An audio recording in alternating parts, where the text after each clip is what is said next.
It is 7 o'clock. We will call this meeting to order. We have a quorum of the board present. If you will stand for the Pledge of Allegiance, I would ask that all hats be removed, please. I pledge allegiance to the flag of the United States of America and to the republic for which it stands, one nation, under God, indivisible, with liberty and justice for all.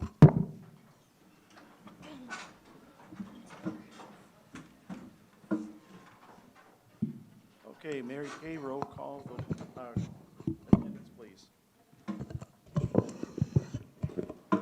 Dr. Dave Bardo.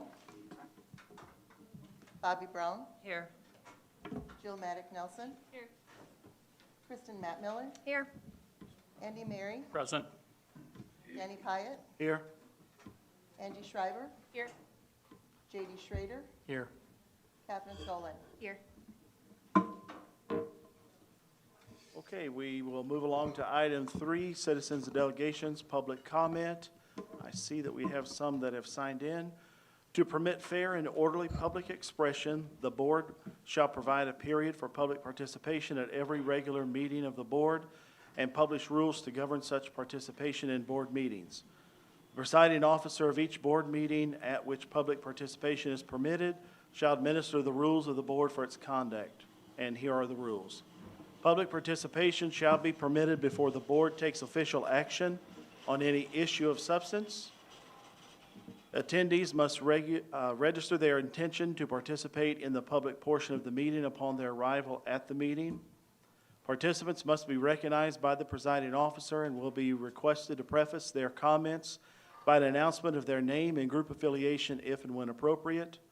Each statement made by a participant shall be limited to 5 minutes duration, which we will have the time on the screen for the 5 minutes, and Mary Kay will be watching that time. No participant may speak more than once on the same topic unless all others who wish to speak on that topic have been heard. Participants shall direct all comments to the board and not to staff or other participants. All statements shall be directed to the presiding officer. No persons may address or question board members individually. The presiding officer may interrupt, warn, or terminate a participant's statement when the statement is too lengthy, personally directed, abusive, obscene, or irrelevant. Request any individual to leave the meeting when a person does not observe reasonable decorum. Request the assistance of law enforcement officers in the removal of a disorderly person when that person's conduct interferes with the orderly progress of the meeting, or call for a recess or an adjournment to another time when the lack of public decorum so interferes with the orderly conduct of the meeting as to warrant such action.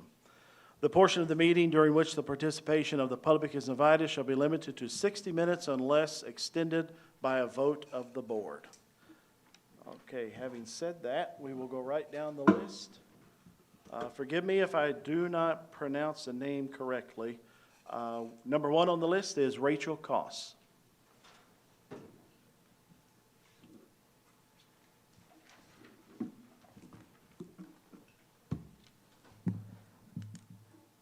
Okay, making sure it's on. So I'm Rachel Koss. I'm the principal at West Elementary for about 5 more days.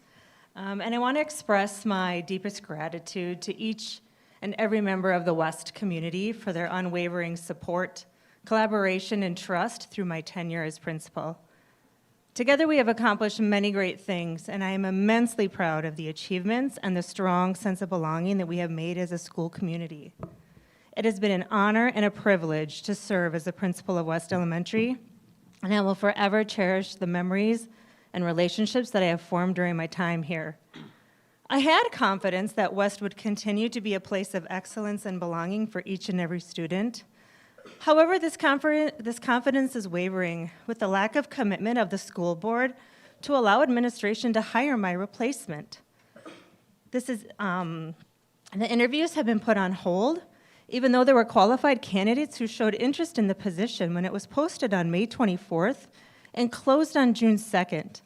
The staff, students, and families deserve a highly qualified candidate that also could transition smoothly through my departure. For whatever reason, this has not happened, even though the school board approved my resignation on May 22nd. This has made me compelled to express my concerns regarding the high levels of micromanagement, disrespect, and disregard for the valuable expertise, not only of the district's administration, but the teaching staff that has been displayed by the Unified School District of Antigo's School Board.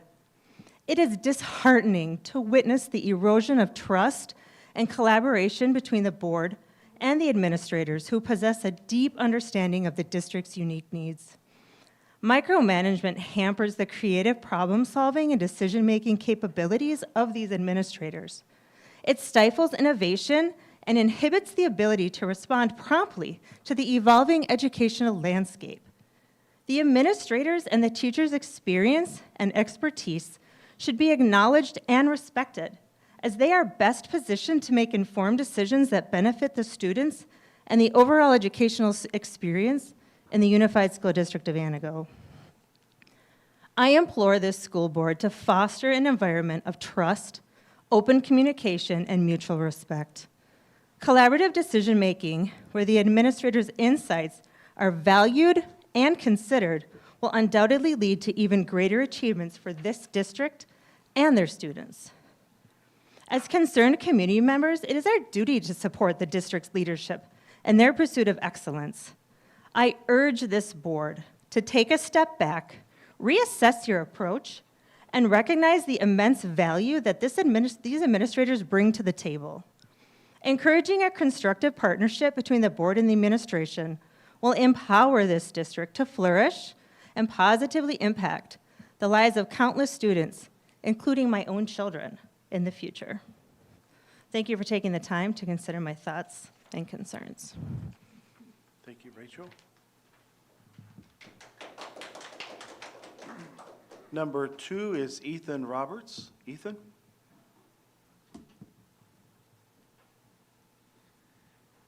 Hello, my name is Ethan Roberts, and I'm a junior at the Antigo High School. I've come to speak about some issues that bother me pretty heavily, and one of them is the pathetic and what should be an embarrassment of a behavior policy that the Antigo High School has. Students do not fear the school, they do not fear admin, they don't fear the policy, and to me, you should be embarrassed about that. When students are threatening the lives of other teachers and other students, and this school refuses to do a lot about it and insists the best thing to do is a talking to and telling them it's not okay and just walk into the class, or students are getting 5th, 6th chances to correct themselves after bad behavior is mind-boggling to me. The high school is sending these students a false sense of what the real world is, and sorry to break it to you, but it's going to be a huge awakening when they get out of high school. This school has gotten so bad with their lack of doing anything about poor behavior. Many teachers have given up altogether, even writing students up, and in fact, multiple teachers decided to leave due to the insanity happening here.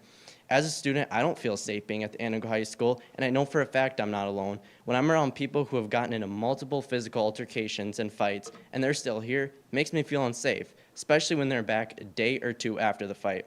I overheard a conversation of a student who was bragging about being let down easy, as that student was in a fight and barely got any punishment. So I asked them, what happened? What I was told from that student made me quite honestly sick to my stomach, how weak the school was on that issue. The fact a human being got physically hurt and the school basically shrugged their shoulders like nothing happened. How do you expect people to feel safe when coming here when this school apparently stands for it and allows it? One student had a meeting with the vice principal at the high school, and one of the topics that the student brought up was how bad the behavior policy was. And Ms. Maddock told that student they do not like suspending students because we don't know what their home lives are.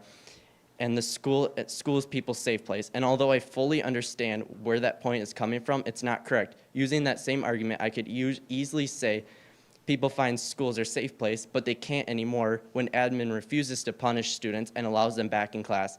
Like I made the point before, the false sense the school's given the students of what the real world is, it's not good. These students are going to fall flat on their face when they graduate. This once again should show how bad admin is doing in leadership and how little of a grip they have on the school. It honestly saddens me to see it happen, and no, they do not want input, and it really upsets me to see so many teachers leave because they have lost all hope and trust in the people supposed to be leading our school. Mr. Rogers will never know the full truth from these teachers because they don't want to leave going off on a rant. I think it's pretty bad when you have your own teacher so upset with the school they want out. they outright talk to their classes about it and label it the reason they're leaving. I by no means am going to stand up here and say I speak for every single teacher because I'm positive I don't. But a large chunk of teachers discuss this. Even since my speech I gave in May, I had teachers talk to me. The Antigo High School has been pretty pathetic, and it hurts to say that, but I'll only call it how it is. And I guess I'm at the point of asking the board to step up and help us students out and correct leadership issues, correct behavior policy, correct students feeling unsafe, and I can keep going on. But I'm not going to sit here and demand stuff being done because I fully understand that's way out of line for me, and all I could do is continue to fight for what's right. I also really hope that Antigo High School and the school board knows I'm not going to take this stuff lightly. As you may have seen, issues have now been aired on News Channel 9 twice, and the amount of times I've been talked to in public about that from random strangers makes me happy to know the word is getting around. And it's not smearing the Antigo High School at all. It's getting my voice out there because the Antigo High School is too weak to accept being called out, and to me that speaks heavily to a weak certain someone who I'm not going to name. I want to end tonight by saying how disgusted I am with this school and going through with the new bell schedule. I really hope the high school feels good about themselves now. Give yourself a pat in the back for making students like me, who now have to balance working past 10 o'clock at night, on top of being a two-sport athlete, and getting home and doing your basic needs. Now having to stay up till midnight or 1 in the morning or longer to do my homework because the school simply didn't think study hall was needed. Now where's my personal life gonna fit? They must be so proud of themselves. I understand fully this was not the board's fault, so I'm not blaming you. But the fact the noise was so loud opposing this and they did not care enough about the students and teachers really shows the true colors of specific people who I will not name. I have suggestions that I feel will help the Antigo High School out all around that extend to classes, behavior policy, the bell schedule, leadership, student voices, and all the above. But ultimately, I know not to put too much time and energy in it because I know I'm not going to be valued by the Antigo High School principal. Thank you for your time. Thank you, Ethan, for stepping up. And next, we have the West teachers that are here to represent.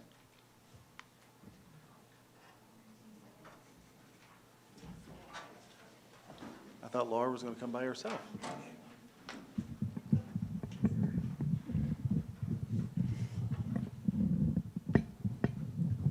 Well, there goes that.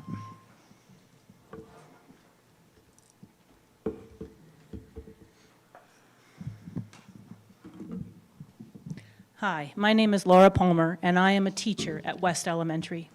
I stand in front of you today as a teacher of the Unified School District of Antigo for 33 years. While considering what I had to say today, I spoke with many of my West Elementary colleagues who have many years of experience, ranging from a first-year teacher to 38 years of experience. And I'm going to do my best to be a voice for all. It is difficult to get any group of individuals to agree and to see a situation the same. However, the consensus for this letter is wholeheartedly in alliance with how everyone is feeling.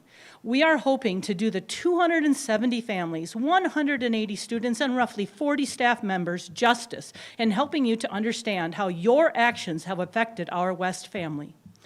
When Rachel resigned at the end of the school year, it shook our little family. We have grown together as a school and have made so many strides to better the learning environment for every student.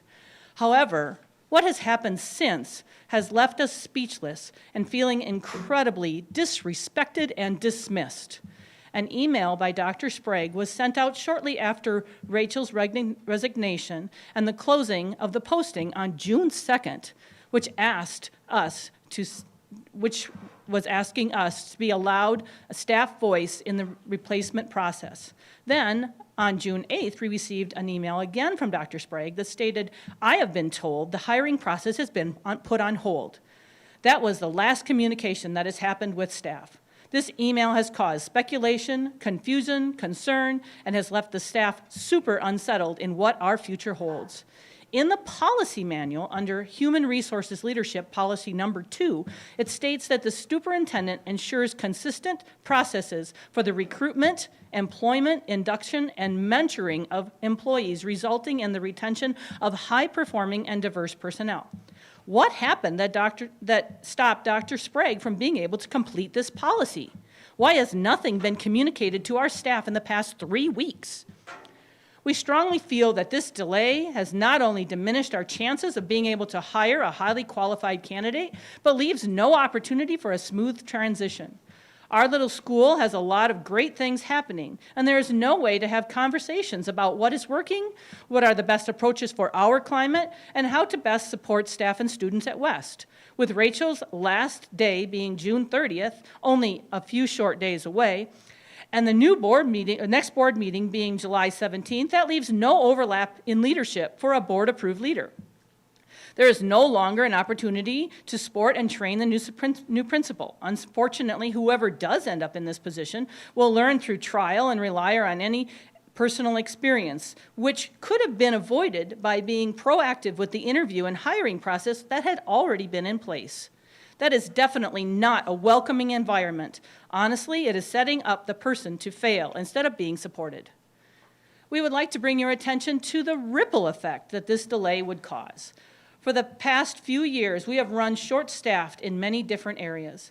All staff continue to pick up the pieces, staying late after hours, working from home, coming in early and on weekends, all to make our students who are not be affected by the lack of staff. We currently have several openings for unfilled positions that will be left unfilled until the principal has been hired and able to, in turn, hire the open positions. This leaves our already overworked staff in nerves and anxious for what additional responsibilities will be added to our already overflowing plates. We have heard the board repeatedly reflect on what is best for teachers. The actions of delaying hire of this position is directly negatively affecting our teachers. In my 33 years of experience in this district, I have never felt such a lack of support and care from our school board. Another example is the lack of support and care can be amplified in the conversations around behavior and visiting our school. No visits were ever made to West by the school board around this topic, despite numerous comments stating that there would be. We are hoping that if you take nothing else away from this speech, that you understand that your actions speak significantly greater than your words, and your lack of action speaks volumes for how you really truly value your teachers, students, and families. These are my and my colleagues' feelings, and we would like you to consider and really ponder how we are feeling and how this will in return affect our district's littlest, most vulnerable learners. Thank you. Thank you. And next we have Ingrid Bussey.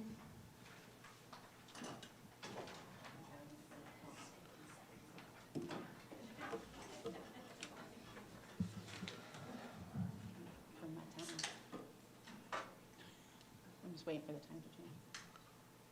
You can do it in 9 seconds. You can? You got 9 seconds. I'll take your 9 seconds. Okay. My name is Ingrid Bussey. I am a teacher who teaches special education at the high school. I teach students with significant disabilities. So I'm coming to you today because at the last meeting, I was kind of shocked and basically insulted that the idea of performance-based pay increases, pay composition was discussed even. I'm not a CEO or a salesman, I'm a teacher. How would people feel if they got paid on their performance? It didn't matter their job, they got paid. So nobody would like it. Why are we why are teachers treated differently? Before I was a teacher, I thought like you guys. Can you speak into the mic? Oh, yeah, Everybody else. sorry. Thank you so much, I appreciate that. Okay. Before I was a teacher, I thought exactly what you guys thought and what the community thought. Our grades suck. Our teachers are failing our students, and my kids are getting horrible education. Now, as I am in the classrooms, talking to the teachers, I realize that is not the case. But you know what? You guys have to ask the question, why are our test results failing? And you got to dig deeper. And if you dig deeper and you actually ask the teachers, we will tell you exactly what it is. It's not the education that we're giving our kids a quality education. We are trying the best we can. It's hard, though, when students don't show up, when you have behavior problems, when you don't have resources. Like we lost 2 special education teachers, and we're only hiring one. That means we have to do more of a load than we did before. We're asked to have more hours, do more duties, stay after school longer. We don't get paid extra for that. We're here because we love to teach, but we're not treated like we have value. The teachers are constantly dealing with horrible emails from parents, you guys. You would be shocked. I was cussed out for 15 minutes because I asked a student to go to class, and he threw a hissy fit and was kicking staff. That's not okay. And, you know, resources, a reading intervention program. If our test scores are so bad, why don't we have a reading intervention? We have coaches, which shows us that you guys are trying, but then some people are saying they're not needed. You know, it's hard to provide quality education when we don't have the resources.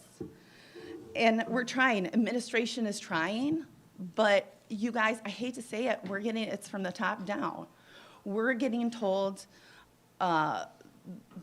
administration is getting told that they're failing, so that passes down to us. And we get the feeling that we are not valued, because we're not. I had a student the other day who has only showed up to a handful of classes. When he's there, he refuses to do the work or even talk to me. He told me that teachers fail us. If he fails, then it's the teacher's fault. We hear that every day. What's upsetting to me, you guys, is these are our kids. And that number is not a good reflection of our kids. We have really good kids. My own kids scored in the 95th percentile on their tests. My students who have disabilities, significant disabilities, scored in the bottom 1% to 8%. Average that out, guys. That's a huge difference. There are also many kids that have learning disabilities that don't qualify for it. They're struggling. They're struggling to keep up. They're struggling with mental health issues. They're not okay, guys. And just because many of our students, too, you got to realize this, on that board exam, especially in high school, they go do algebra and geometry. Our special education students have not done that. So there's no way they can do well on that test. Just because they're in a regular ed reading class does not mean they automatically understand it. It's part of their disability. 20 seconds. That's fine. So I implore you guys, it comes from the top down. I've been really upset because several school board members have been talking very negatively about our staff on social media and to others, saying that we're doing critical race theory when we are not. Please come into our classrooms, talk to us, and we can tell you exactly why. It comes from you guys. If you don't value us, if you're second guessing every single thing you're saying, you do not value us. Thank you, Ingrid, for your comments. That is totally appreciate fine. that. I do, however, I had to listen for 10 minutes at people screaming about masks. Thank you very much. That's fine. Everybody has 5 I minutes. do, I understand that. Dustin, you can cut the microphone Yeah, off. that's totally fine. I do implore you, I would like, we just don't know your Thank you, vision, guys. Ingrid. That's fine. I'm not going to yell. I would like you Please take a seat. to visit us and let us know what your vision is. Just let us know and let us ask questions. And we'll go along with you guys if it makes sense, but we don't know what your vision is, and Thank people you. are leaving. Thank you, Ingrid. Please take a So, seat. Yes. Thank you. Moving, I would like to ask Kristen to read the student representative report. This was sent to me at 5 this afternoon, and thank you so much for reading this. You bet. So academics and communications with Mr. Rogers, our standardized test scores are trending upwards. Look for the final numbers on this year when we come back to school in the fall. Field trips, the senior class did a senior walk on May 26th. They visited all elementary schools, the middle school, and finished at the high school. They also, included All Saints and Peace Lutheran for a walk down memory lane. The seniors also visited Central Office, City Park, and the Antigo Fire Department rolled out a fire engine for the seniors to take pictures on. There were many positive comments from senior staff in the community on this event. There are no special events listed. Looking ahead, At the high school, the first day of school for 23-24 school year for 8th and 9th graders is August 30th, as is for all other students. The first day of school for all students at the high school is August 31st. We are inviting all board members to welcome students to school on both first days at 7:30 in front of the high school. Sports and clubs, Kenzie Wisbrocker took 7th overall at the National Skills USA competition in Atlanta, Georgia. Mr. Perizic, her Skills USA advisor, was the key factor in making this happen for Kenzie. All right, so we want to thank the young ladies for making that report available to us. Moving on to item 3, consent agenda. I would be looking for approval of agenda, minutes, finance reports, requests for overnight travel, report of district retirements, resignations, and report of district new hires. Looking for a motion. I move the board approve the agenda minutes from the May 22nd, 2023 Board of Education meeting, June committee meeting minutes, district retirement and resignation report, report of district new hires, request for overnight travel, financial reports for April 2023, consideration of current bills, checks number 6950 through 7052, in the amount of $343,439.46. ACHs numbers 222301214 through 222301340, in the amount of $963,480.32, and one wire transfer in the amount of $18,583.65, for a total of $1,325,503.43. Motion has been made by Jill. Would you like to speak to your motion? No, thank you. Is there any discussion on the motion on the floor? Can we, Angie? I guess I don't know the process for this, but can we pull out the retirements and talk about that for a minute? Pull out the retirements Yes, or in resignations, I guess, as a, like, as its own separate? yeah. We can pull it out and bring it down to item letter, we'll do it before the report of donations. So we'll make that item T, Okay. and report of donations will be item U. Thank you.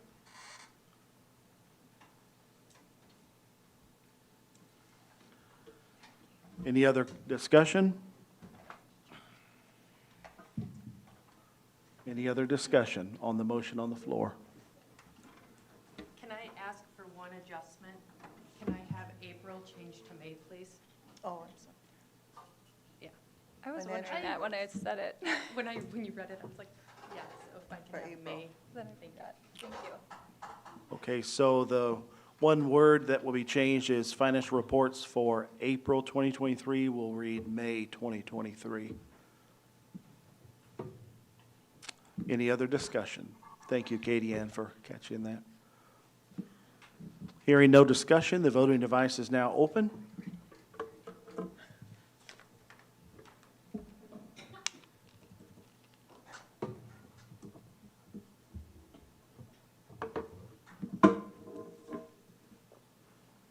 Would anybody like to change their vote? All right, the vote is now closed. Dustin, reveal and the motion carries. Let me come back. Board action, number 4, new business. Mrs. Doms will be coming to present the year-end continuous improvement and AGR report. Hi, everyone. Good evening. Thanks, Dustin, for pulling up the slides. So tonight I'll be joined with a couple of our building principals as well to share their data, but I'm going to start us off. This should look pretty similar to reports that you've seen before, but I'm proud to share with you, including some trending data, that you'll see some continued upward trends as we go through some of our academic data. So I'm pretty proud of our students and staff and our principals in helping to achieve that. So if we keep going, Dustin, the first few slides are just going to help us review some of our continuous improvement goals, meaning this is the work that we did this year as a school district, always wanting to keep in mind the alignment that we have with our academic goals as well as our school conditions and our leadership. We just completed a process of our data dig, and we'll be updating these for next year for you. You can also see here that we created a district plan, and from that, our schools have plans that are related to that and data tracking as such. So what you'll see today is much of our school level data. A lot of our data that is from the district are things like forward exam, ACT, and was alluded to earlier by the student comment about later in the next year we'll see those results. Forward exam and ACT data is embargoed until the fall of the following year, so we cannot share that with you at this time until students and their families have a chance to review that data. But tonight we'll primarily be looking at school-related data in our Fast Bridge benchmarking system. This district demographic data is not updated since the last time you saw this report. As a district, we're required to report third Friday and second Friday in January count. This is still our data from second Friday in January. So here you can see our demographics. That was taken on 1/16/23. There's, of course, always variation. I did check at the end of the year, and there was very minimal variation to this information as well. But you can see here, this was our current status as of January. That's just to give you a sampling of the students that we're testing within our building. And you'll see some specific data to the elementary when we get there as well. And here's our race ethnicity breakdown by subgroup. Again, minimal updates from second Friday count in January, but here again, just for your reference, the amount of students in each race and ethnicity group. All right, so there's always so much preface before we get to the meat. So here's just a reminder of our academic goal. We're really looking at the overarching forward exam, ACT Aspire, which is now the pre-ACT Secure, and ACT program and assessment as we report. And these FastBridge benchmarking scores feed into that. They test the same standards and are required to be done 3 times a year. So with that, we want to just remind you what that local data source looks like. So as a school district, we're required to have a benchmarking system across the state. That's an expectation from DPI. We use FastBridge, and that is only one data source. So as we make decisions for our students, whether in the classroom or for small group or other sorts of data sources, this is one source we do use. It's administered 3 times a year, and we are using it as a 4K through 11 system here. And there's many tests and reports that we can use as principals, myself in my role, and teachers to best plan for our students' needs.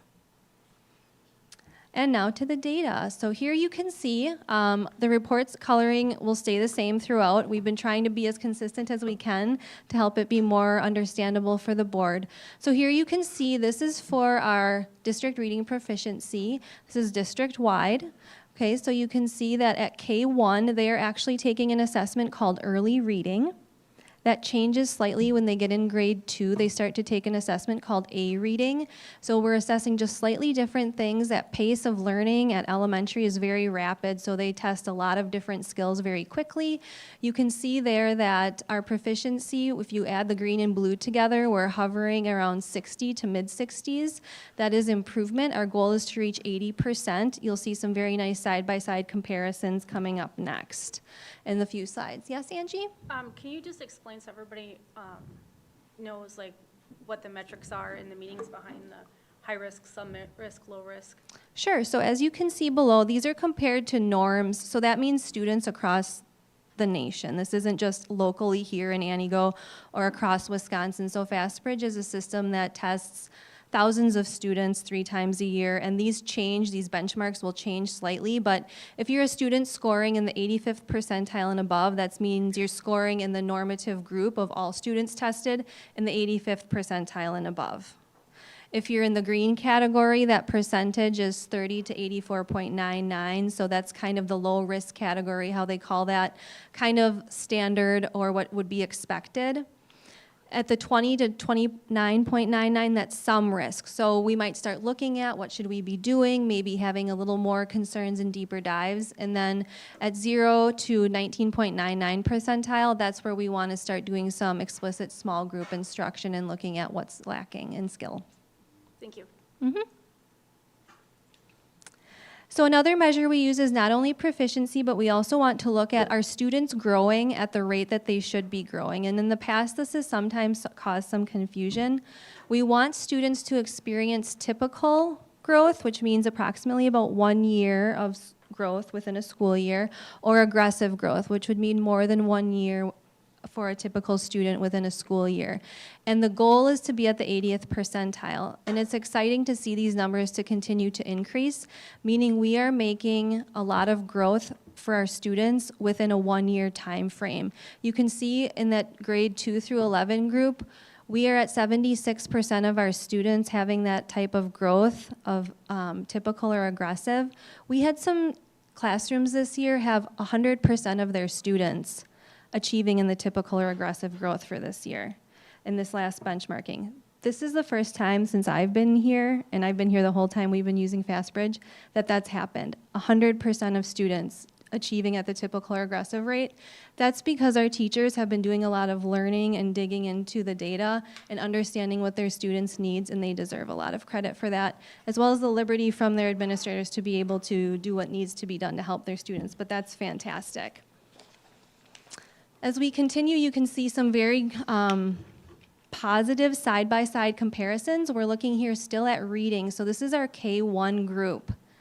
The graphs on the left are last year. So you can see there we had some large concerns at our K1 level.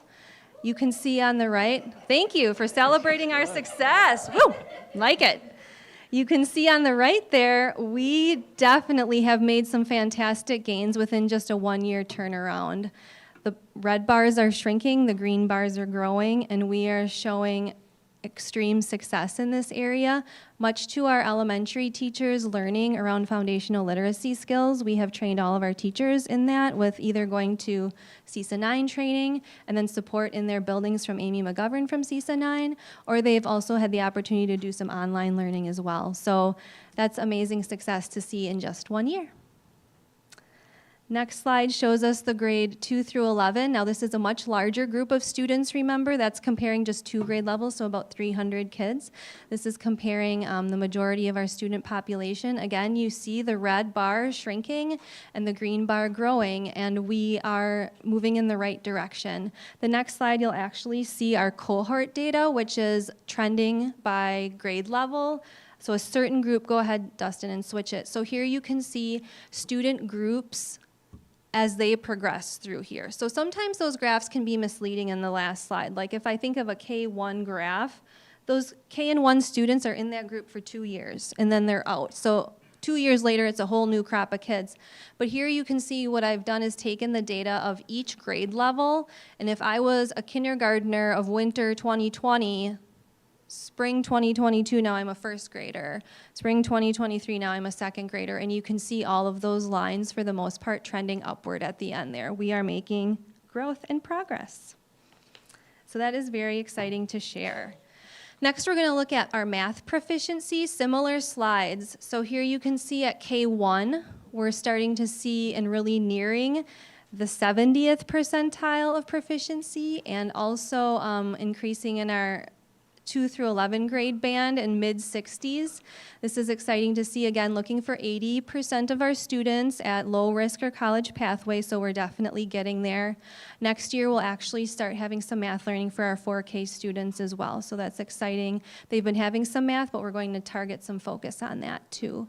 We're really pleased with our 4K data coming out of the spring assessment, so that's exciting to see for those kindergartners coming in. The next graph will show their growth. Here you can see we're even closer than we were in ELA to those growth percentiles.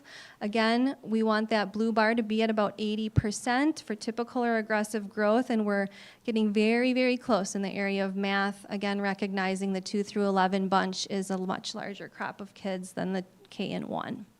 Again, exciting data to share, and we'll look at some side-by-side comparisons again.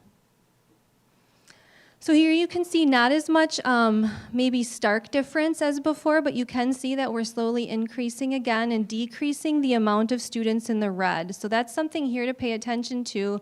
On the left side of the graph, we have more growing in that orange area, which is some risk, as opposed to maybe more in the green or what you saw in the reading graph. But here we're able to target skills even more and move students out of that red high risk area. What that really speaks to is being able to target student skills and build up their skills that they need. Sometimes to move a student from one risk level to another, Ingrid talked before about students scoring in the lower percentiles. If I'm scoring in the 8th percentile, to move me to the 20th percentile, that's a lot of movement. That's more than a year's growth. That's a year and probably a half to move up into the next group. We're seeing some of that movement out of that high-risk category, and that's exciting to see as well. One more side-by-side comparison shows that green bar growing again in our 2 through 11 age group. That's exciting to see as well. And that red bar continues to shrink slowly but surely, so we're continuing to make growth and progress with our math achievement. When we go to the next slide for the longitudinal data, again, you can see many of them trending upwards. We do have a couple that are dipping slightly towards the end, but the overall is trending upward. We do not test our 12th graders. That's not meaning 12th graders testing on there. That's the year of graduation. Oh, that line ends then, if that's confusing to you to see a 12th grader on there. It's just that their line would end, but it's that blue color. Okay, so I'm going to pause there before I move to the high school data and see if there are questions or wonderings. It's a lot of data. Amy, just when is the forward exam tests? When are those taken? And we won't get the results from those until when? The forward exam is usually taken from March into April. We have quite a big, it's about a 6-week window, and then we can decide within there. Like if I think of the middle school, they have every single student testing, and some of those students in all 4 areas, math, ELA, science, social studies. So they take usually about 3 to 4 weeks to test all of that and then make up tests. So that's in March and April, right before this last FastBridge benchmarking. The results are in for the families and students, but we have to disperse that information to families. We get paper copies or electronic copies, and the parents and the families get to see those first, and then we are able to usually release that data about October as a district. So families are seeing it right now? Not yet. Usually we send it out in August with Okay. information that they get for welcome back. Why is it so slow? Is it a lot of essay grading, or is it? I don't know. There's artificial intelligence, I believe, that they use with rubrics to score the essay writing. I don't know. Fair. But even if like ACT is all fill in the bubble type of stuff, we can't share that data until many months later. There's a process of it being embargoed and processed, so I'm not 100% sure. Good job on the elementary school stuff. Good job. Yeah, we're showing a lot of really exciting progress. So you get a little bit more of me because Clint is unavailable this evening, so I'll be sharing some of the high school data as well. All right, so here we're breaking down just into the group of 8th through 11th grade, recognizing 12th grade does not take these assessments. So here in this proficiency, this is just each grade level broken down in the same categories that were mentioned previously. It's fair to mention high school norming has not been happening as long as the other grade levels. So when we talk about those norms and those scores adjusting every year, high school students across the nation haven't been taking this assessment quite as long as elementary, so the pool is a little bit smaller. But you can see here that we do have some areas where we need to continue to grow and work on growing that green plus blue line to the 80%. At our 11th grade, that's into the mid-70s, that's looking very good. But when we look in some areas like our 10th grade, we recognize that we want to lower that red bar and increase some of those achievement scores there in the blue and green combined. That's about at the mid-50s if you add those two together. Now, however, if you look at the next slide and see some of the growth, we are seeing that we're in the mid-60s to the 9th grade is even in the 76th percentile for growth. So what that tells us is some students, especially in that 9th grade, are growing at a year or more as they should be, but that's maybe not moving them out of that risk category that they might be in. So that's why you really want to attain that 80th percentile to have a healthy system of attaining that typical to aggressive growth every year. Aggressive growth is really what's going to move you out of one risk category to another. So continuing to look at that data. If we look at our math proficiency, here we see some similar trends. The 11th grade again, scoring at the 80th percentile, which is exciting to see. In 10th grade, we're looking at also mid-50s, so recognizing we want to lower some of that area in the red as well. If we look at the growth, however, on the next slide, we can see that we have some areas where we are growing a lot. So even though 8th grade looked as though, maybe some of the proficiency isn't quite as high as we'd want to see, we see almost the 80% of our student population scoring in the typical or aggressive growth area. So recognizing that we have good growth going on, but sometimes if students come in with deficit skills, it's hard to get out of that risk category. Okay? So some conclusions we want to talk about for the high school. We want to celebrate the fact of the 8th grade math and that 71% growth. That's a definite celebration area. Also 9th grade ELA at 76% growth. Both of those I highlighted for you. We also want to continue to refine the student learning objective area for our teachers. So every year teachers write a goal related to how they want to grow their own profession, and we model as leaders how we want that to look and what data we should use and what learning we need to do together. So continuing to refine that, and just wanting to celebrate that next year we'll have a schedule where teachers can collaborate with their teams, but also more meeting time with students as well. As far as continued efforts, the ELA growth, we'll be in our second year of the rollout of the new resource next year. So just conversing with some ELA teachers this week about some time this summer to work on some of that. Also, we have instructional support more at the high school now with some Title I support from Cindy Hodak. We also have Jamie Kirsch and Mike Waninger, who are two of our instructional coaches supporting some of our teachers. And they're really helping with looking at data and how to best use it by grade level and by content to help target some of those student skills. And we'll also be adding some different software options to the high school next year to skill build. So those were Clint's conclusions and celebrations and continued efforts, but I'd be happy to do my best to answer questions for the high school.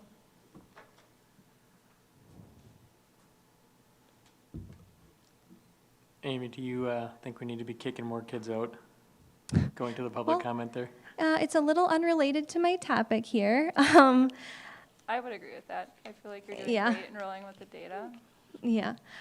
I will just say that everyone's story is their own story. So it's really unfair to make a statement of one that would give some sort of a statement for all students, because every situation is different and I can't say what should happen or not.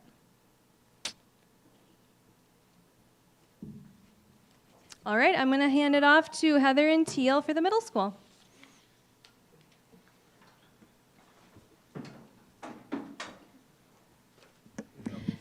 All right, so Teal is handing out.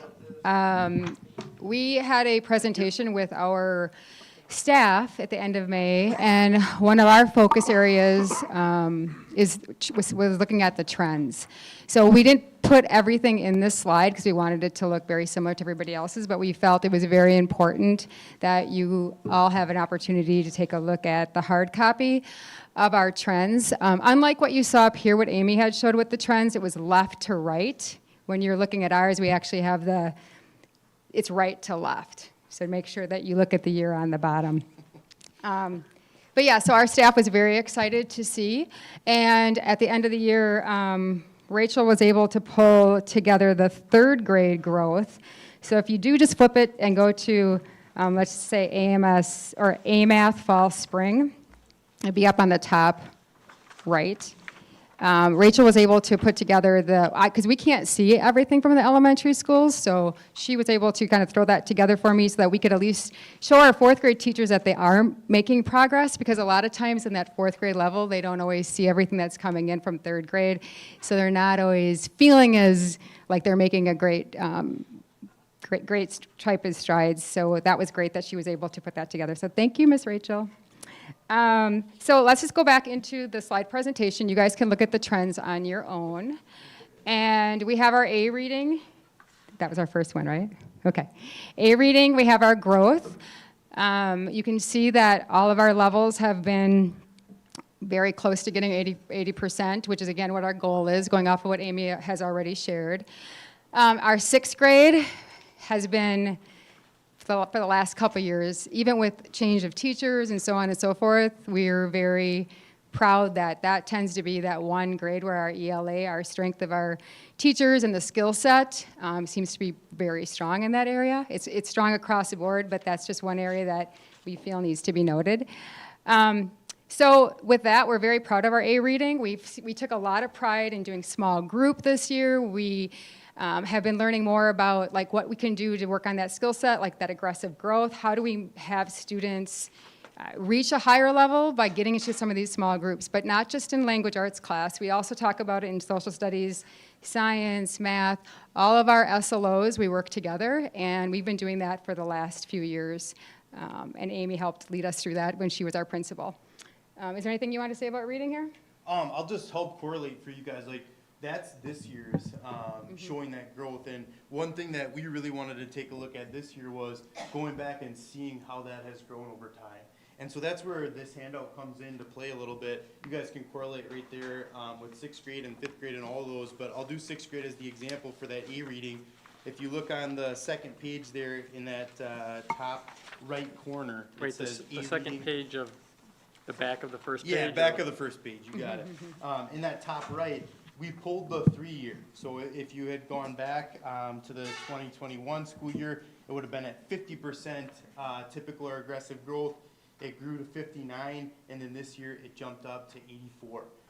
And you could look at any of the grades, 7th grade's on there, 5th grade's on there, 4th grade's on there. The trend is certainly in the upward direction. So not only were we able to celebrate, you know, reaching those goals this year, but that overall improvement over the last 3 years. So exciting stuff. Is this, so I'm just looking at grade 7 there, and 21, 22 is 78%, 22, 23, but is it, are you measuring the same kids, or Yes, they are the same kids. So that was really 6th grade in 21 would have been 5th. 5th, okay. 21, 22, 6th grade, and then 22, 23, they are our current 7th grade. Okay. So that's how all of these graphs would be read, taking into consideration which grade you're looking at. That's why with our current 4th grade, we only had 3rd grade clump, then this year's 4th grade clump, but then they'll have another tier on that trend after next year. Yeah, and our teachers were this really spoke a lot to them. So I'm glad that we're looking at trends as well as the specific data from each benchmark. It's important to look at where our students are trending to. Okay. A math proficiency, similar. We have made some gains, and our goal, obviously, the red is to keep decreasing the red, which is at high risk. In 4th and 5th grade, we use My Math for curriculum, and in 6 and 7, we use the CPM, and which is a little bit of a shift, but with what we like having in our 4th through 7th grade in the same school is we have some vertical alignment conversations. We've been using Dreambox, which was introduced to us from our elementary. And we also we had some time with Paige Richards, which was the Math Institute, and I can't remember what it is going to be for next year. But we're going to add all of our teachers into that learning next year, so we're excited about that. It really gives them just a chance to bounce ideas off each other, and not just with their partner teacher, but with like the whole group of the staff. And at the middle school, remember that in 4th and 5th grade, we have partner teachers. So if I'm teaching ELA, my partner teacher is Teal. Teal is teaching my students and his students math, science, and social studies. That's been a huge shift this year for our teachers. I think it's been positive. Absolutely. And I think we saw a lot of positive, we were leery about like transitions and what that would really look like and make sure that we're finding time. But the teachers just, through PLCs every week, they had conversations, what's working, what's a pacing. They had really, really rich conversations around data, so we feel very happy with that process. And then our growth, our 7th grade made the 82 percentile, and then we had 71, 64, and 66. Teal works a lot with our math with PLC, so if you want to speak a little bit about anything with the math? Yeah, I mean, like what she said, the collaboration piece is huge. Getting a chance to take a look at an assessment, figure out where students were falling a little bit short and what skills they need, and talk about what strategies we can use to get those students those skills was awesome this year. And the intervention piece, I think, during our wind time and how we run interventions during that wind time is a huge benefit as well. When we look at the overall growth, we think about the students who started off in our red or orange categories on those charts, and we had a significant amount of growth in those students because we did focus around them and we did get them the extra intervention time that they needed to grow in some of those skills that they were lacking in a little bit. So that's another huge thing that plays along with the PLCs and the work that we did in the math.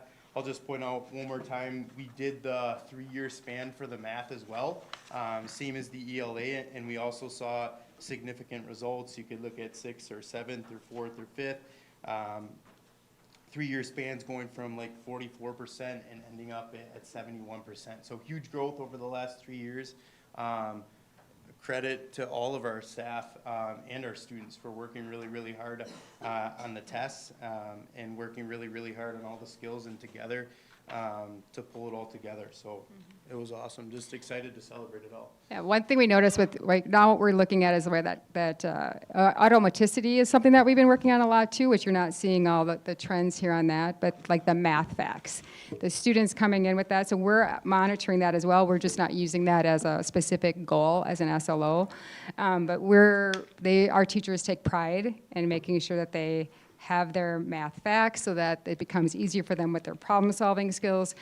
So that's another area that we've seen a huge growth between that 4th, 5th, and 6th grade. It's been really, really big. Yeah, and even to speak on that a little bit, that's, you really focus in on that in 4th and 5th grade a lot.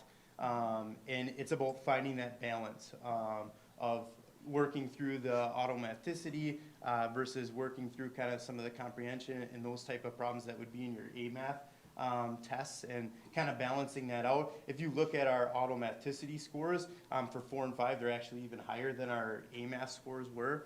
And it's just about finding that right balance of working towards both those skills to help get them that growth over time. But with what we can see in the trends in that 6th and 7th grade, it really seems like we're close to that balance because it's really helping them excel when they get to those 2 grade levels. Do we have one more? Okay. All right, so here's our celebrations. We obviously fluently talked about our celebrations throughout, so they may not show up on this particular chart, but keep all those in mind.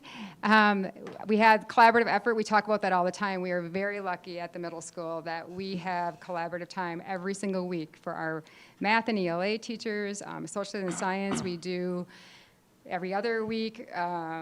And sometimes it's just huge to be able to look at that data and have a conversation with coaches and facilitators. Jamie Kirsch is one of our coaches, and she really takes the lead with our ELA PLC.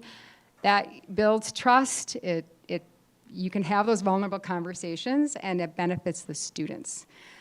Staff share out our end of the year school data. We had a great celebration. Like I said, they enjoyed the trends. That's exactly what you're seeing here. The only stuff you're not seeing is all the retirements that we had. We had that part of our celebration too. And then overall scores is the next one down. At the end of the year trends, we showed that with proficiency in A growth. And then again, we're highlighting some of these trends that we just have on those sheets there for you. And we did have 98% of our students test. We take a lot of pride in making sure that our students are taking the test, and if they're not there, we find, as soon as they get back, we make sure our teachers are finding time in their day to do that, and if they can't find time, then they reach out for somebody else to help them out. And these tests, this last spring test, it butts right up to that forward exam. So these kids get done with the test, and they get about 1 week off, and they go right into a fast bridge. So we talk a lot about burnout, and we intentionally did our ELA forward test first, and then they took their fast bridge ELA test first. So we were just trying to be much more intentional about giving students a break. We also did a little incentive, and we did a lot of goal setting. So at the end, we were very intentional about goal setting, and then we said, okay, Teal, this is what your score was at in the winter. We'd like you to reach higher for that. And if they got 5 points or more, they were given a raffle ticket. And then at the end of the year, we have incentive activities. And our 4th graders might have had their concessions paid for at the theater. A 7th grader might have had Mount Olympus paid for. And we just had a huge drawing. And it was good to incentivize students around academics, and everybody, the kids really enjoyed that as well. Continued efforts, we're going to continue with our PLCs. We're actually adding a PLC next year on Thursdays, be around school conditions, so like 7 mindsets, behavior, having our counselors have fluid conversations around data and how we're supporting our students. So we'll be doing that on Thursdays. And then teamwork will continue, intentional student goal setting. We talked a little bit about that, but that's going to be a big rock for us. Monitoring small group instruction, so we dabbled with small group instruction. Some of us were better than others. At the end of the year, we talked about our SLO. Everybody agreed that's a big rock. We want to really be intentional about our small group instruction. And how do we know students are moving? Because there's a lot of kids that have flat growth. So you can have a really high-level student, but if they're not growing at that aggressive rate, they're getting missed. What are we going to do for those students? So we had a big conversation around that as well. Win interventions, Teal talked about. We're already placing students based off of what their data was this spring, placing students intentionally with specific teachers. If they're really struggling in math or really struggling in ELA, if they're in both of those boats, then we're going to have them do 2 and 2, 2 days a week and 2 days on the math a week. We're adding the part-time title math support. So Tiffany Tomei is leaving our 7th grade math classroom, but she's going to be assisting with title at the middle school and then also helping with the AGR at North Elementary. So that's an exciting thing to add because title, they're catching those kids that are in that high risk but are not necessarily going to be in special education yet at that time. So looking for some new growth with that because she'll have a lot of great ideas and she knows how the middle school works, so we're happy to have her with us in that capacity. And then continued effort is filling teacher vacancies, which is very difficult. So 4th grade, last year we had 2 vacancies. This year we also have 2 vacancies. We don't have people applying. I'm talking to long-term subs to fill this in the fall, which is difficult when you don't have a qualified candidate. So we got through it last year. We're going to keep getting through it, but I think we need to keep noting that that's a continued effort, having staff that are qualified with our students. Okay? Anything else? Nope, I think you got it, unless there's any questions for us. Yeah. Any questions? You guys got it? I appreciate talking about win interventions. That was going to be a question of just, not a question, but more so just reviewing how that works. So I'm glad that you covered that and continued efforts, but I'd also note that that was a celebration for you because you noted how that increased scores. So I appreciate that. And I did want to comment on the spring assessments and burnout. Kudos to the staff, the students, the families. There's a lot. It truly is. Burnout was a great word. I think it's just helpful for the board and our community to recognize the amount of pressure on everybody. It's just a very stressful time, and that stress carries over even if you try to prevent that or prevent the students from feeling that. So it's huge. It's a lot going on. So I'm glad you shared that too because it's really important in terms of test results and scores. Good. Anybody else? Would you say SLO, standard learning, what does it mean?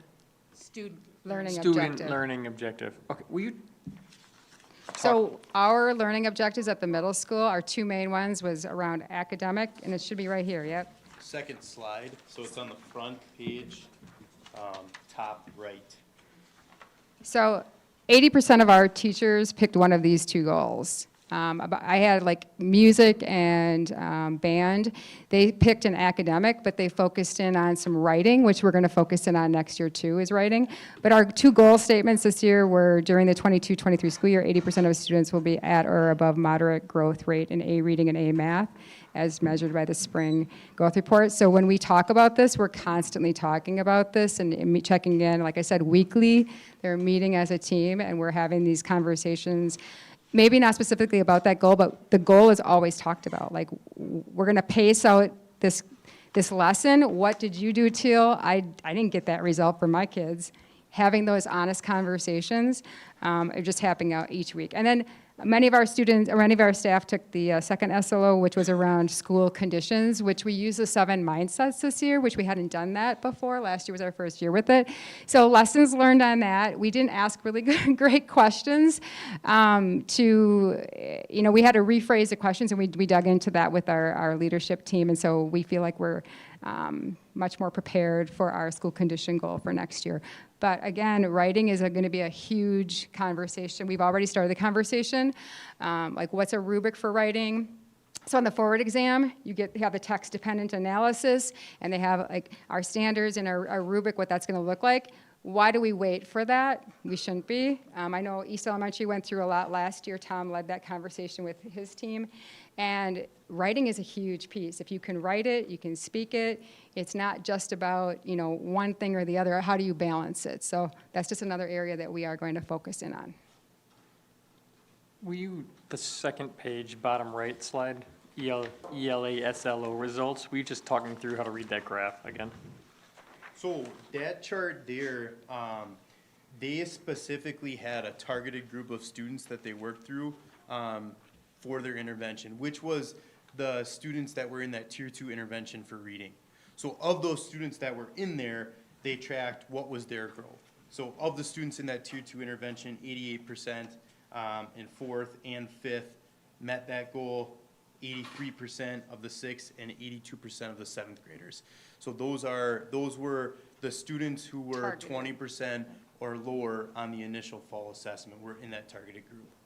So they just kind of specifically measured those and took a look at that data just to ensure that the interventions that they were using during their win time were working or not working. And from the results, they did a nice job and they worked. So what's the flat mean versus the moderate? Like you read 5%, so 2 is. Yep, so 2 students ended up still having flat growth at the end versus 17%, or 17 students ended up with aggressive growth at the end. That ended up 40% of the students. The 2 students is 5% of those students that were in there. But flat growth does not mean no growth. Correct. Correct. Yeah.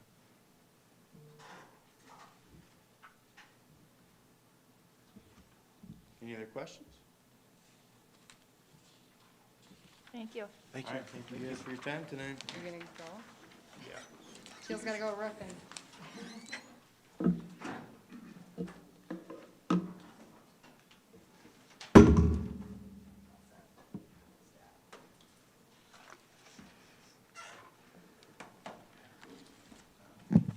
All right, so, can you hear me? All right, so Dustin, you can go to the next slide. So I just wanted to bring back what AGR represents. So at the elementary, we do have funding for achievement gap reduction, and we have to use that in specific ways. So either one-to-one tutoring, instructional coaching, or maintaining the class size reduction, so an 18-to-1 or 30-to-2. So in our past and recent, we've utilized instructional coaching and class size reduction. It's been hard. This year was hard because we did have Ashley Darr, who was an instructional coach at the elementary level, and then went back to classroom at the middle school at semester. So we didn't have as much instructional coaching at the elementary. As Amy mentioned, our demographic data did change significantly. Our enrollments did increase through the school year, so you'll see that noted. And it was really important for us to express that, and teachers were ever changing based on enrollment changes. We had a lot of fluctuation, students leaving, students coming, students leaving, students coming. In just one specific classroom at North Elementary, we had, I think, 8 students that either left or came, like in one class throughout the year. I'm also going to talk about the reading data, and then Tom will step in for the math. So Amy had mentioned how K through 1 takes that early reading assessment, and so the difference between that assessment compared to the A reading is that the K1 is a teacher administered, and then the 2 through 11 is where it is computer based. So at the K1, It is curriculum-based measure, and then it tests things such as reading skills, such as concepts of print, phonemic awareness, and phonics and fluency. So that's what the A reading and early reading, the early reading. The A reading tests, predicts overall reading achievement and utilizes testing such as concepts of print, phonological awareness, phonics, vocabulary, and comprehension at that 2nd and 3rd grade or through 11th grade. So you will notice on there what our data and our proficiency levels are. I did look at the proficiency from the fall, which we don't have a comparison slide for, but what we noted was that in the fall, so the green and blue are the low risk and college pathway. So in fall, we had 148 students, which is 52% that were above that 30th percentile. So that's the green and the blue. In the spring, we had 173 students, which is 60% above the 30th percentile. So that is a rather large improvement. It is hard to sometimes see, as was previously noted, the change between, the high risk to some risk, low risk college pathway. It is sometimes hard for a student to change categories, but we did notice that. If you can go to the growth that you'll notice, the red represents the flat to modest growth, and then the blue is the typical and aggressive growth. We did see the most growth at the elementary in the 2nd grade, and that was our 1st grade last year that actually had the least amount of growth. And so this year in 2nd grade, they made the most growth. I know that a lot of school, I can't speak exactly for East and West, but we did put a lot of efforts in all grade levels.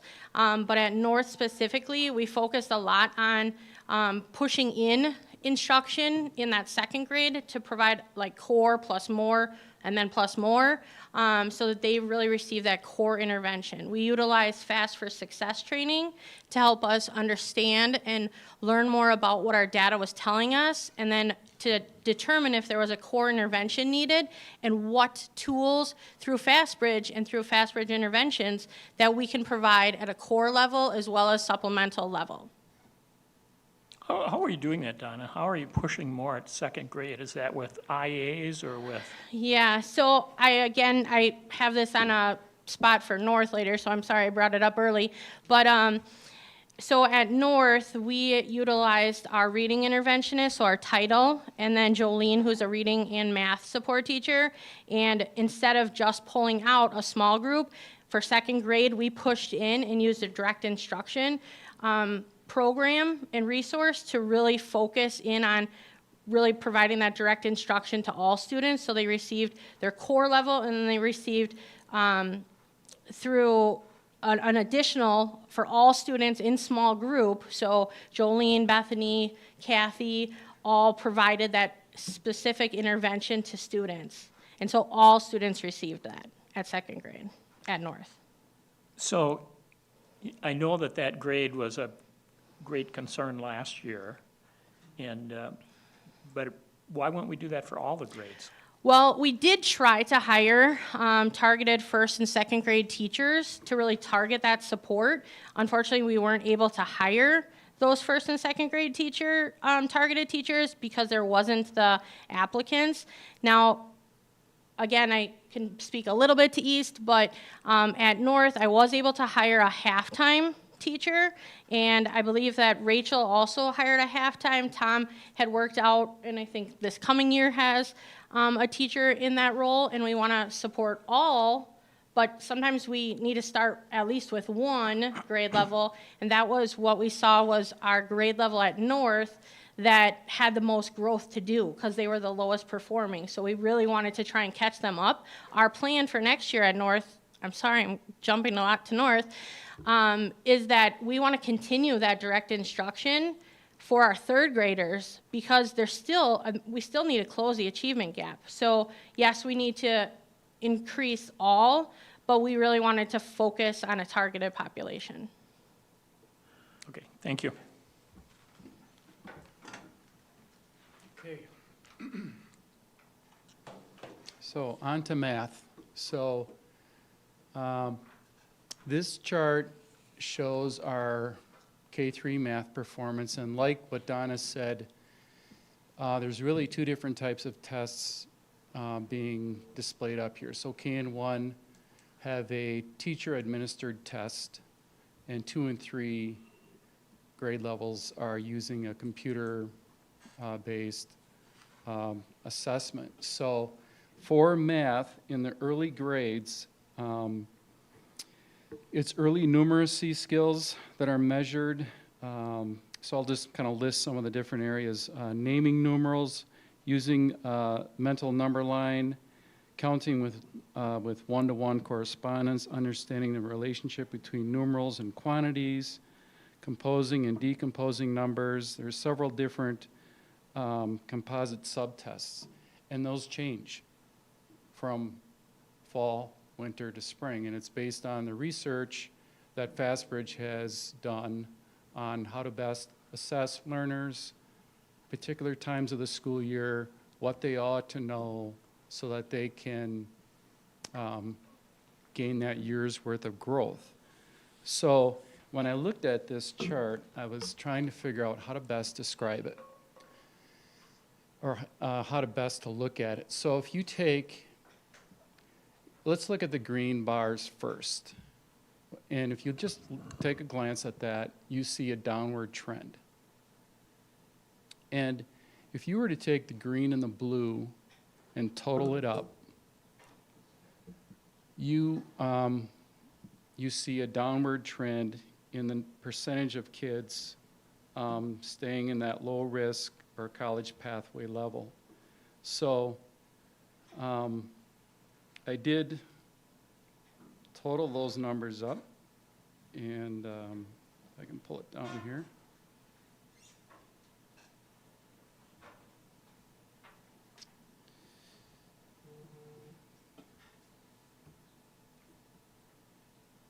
Okay, so if you look at kindergarten, this is not working right here. I can't pull the numbers up. I should have printed it out, but if you look at the high risk and some risk, or if you look at low risk and college pathway, the trend is down, and that's disturbing. That as from kindergarten, first grade, second grade, third grade, the students in that low risk college pathway level is trending down. And you look at the other two columns, the high risk and the some risk, the red and the yellow, that percentage is trending up. So why is that?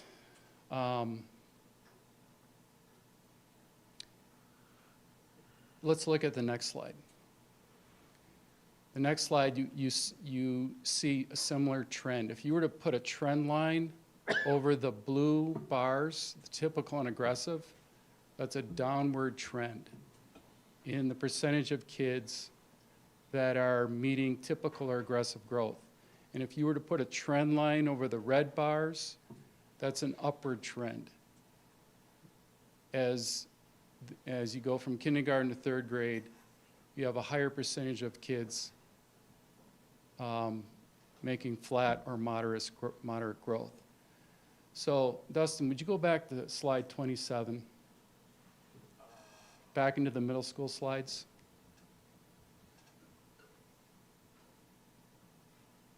That's what you want to see. You see the red bars getting smaller and the blue bars getting bigger. And so what's the difference? In fact, the middle school is actually using My Math in 2 grade levels and CPM in another grade level, and they're still producing that. So it really can't be the resource. And in a lot of their success, you can page forward again, how often they talked about collaboration time. And when we would meet in our grade level teams, we tried to carve out time for math. You have about 15 minutes by the time the teachers get together to meet. Half of that, ideally, is on reading, and the other half is math, when we never really got to math. we were going through a resource review and reading. And I think, just to be honest with you, we just don't have enough time dedicated to math. And talking about math pacing, and letting our teachers make those important decisions about when and what they teach. And I think it's reflected in our data. And that's the only thing that I can really put my finger on right now, that it's the collaboration time that is lacking at the elementary level. Yes, we have the coaching. Donna talked about the interventionists, and we're trying to do more of that. But when you look at the difference, you know, the middle school is kind of the shining star on how they've developed their system, and you can see it in their data. It's obvious. And we just don't have the time at the elementary level to dedicate to math, to talk about what's most effective. And luckily, this year, we're on the schedule for a resource review in math. I think if you were to ask the teachers about my math, there's some that love it, some that very much dislike it, but we're working through it. That's the resource we have, and we're making the best of it. But that's kind of where we're at in math right now. So I hope that makes sense. We were going to talk specifically about our... Tom, I just have a question on that math. I understand the trends you're showing going down, but when I go back to slide 13, the trend is up for K-1 math. I don't know. That's at the district level, but it's just K-1. Yeah, I noticed that too. I noticed that too when we were going through that. How come that shows such... I don't know why that is.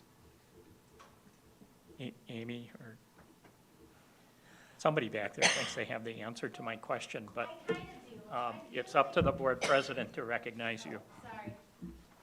Amy, do you have an answer for that, Donna, before we go to the staff?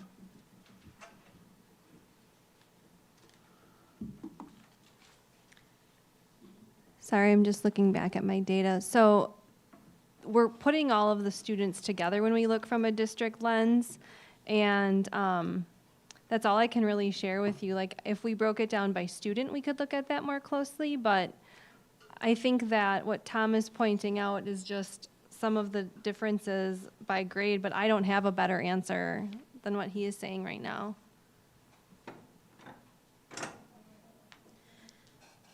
The one thing that I want to note is, although we utilize My Math and we utilized Lucy Calkins, we are we're using supplemental resources for both literacy and math. I would say I can speak to North, and many teachers did need to utilize supplemental resources. And so that does change.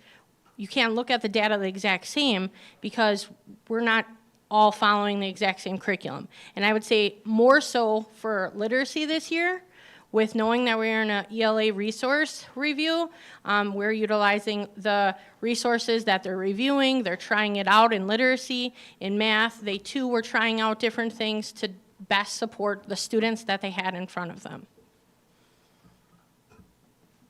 Andy, does that answer your question? I don't know if I'm satisfied with those answers.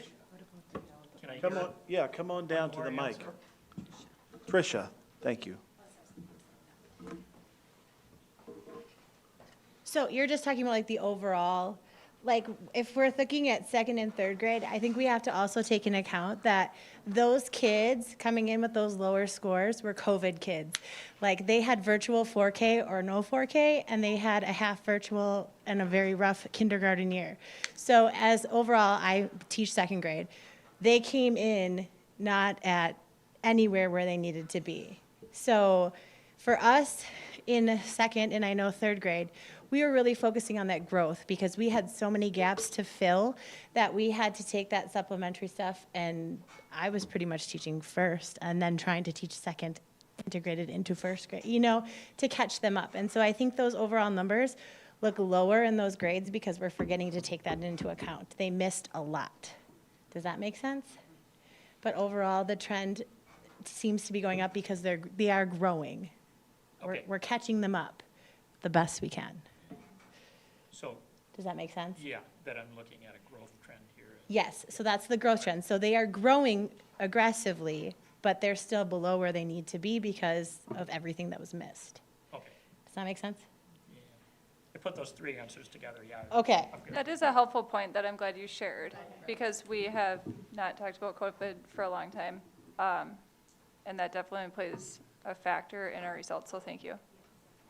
Yeah, and that is a great point that she brought it up, because, you know, if you're looking at building those skills with our youngest learners, it's going to be more of an impact on them than maybe when you look at the middle school data and you see the nice trends. Those kids are probably more resilient, they have those basic skills, and they're responding quicker to instruction. So that was a good point. So we're just keep moving along, and with our coaching support, we do have Tricia, who's going to be our coach next year, and looking forward to working with her and Paige, our external coach, and our math team on shoring up our math instruction. So, all right, so East Elementary. Our goal was 80% of students will meet or exceed typical aggressive growth from fall to spring in reading and math. You can see where our percentages fell out. We fell short of that in both reading, did a little bit better in math. And some of the strategies that we used were instructional coaching at the universal level, external coaching, working on providing feedback to students on their growth, and intervention support, and at the Tier 1 level, and interventions in reading and math. So that's what we focused on at East.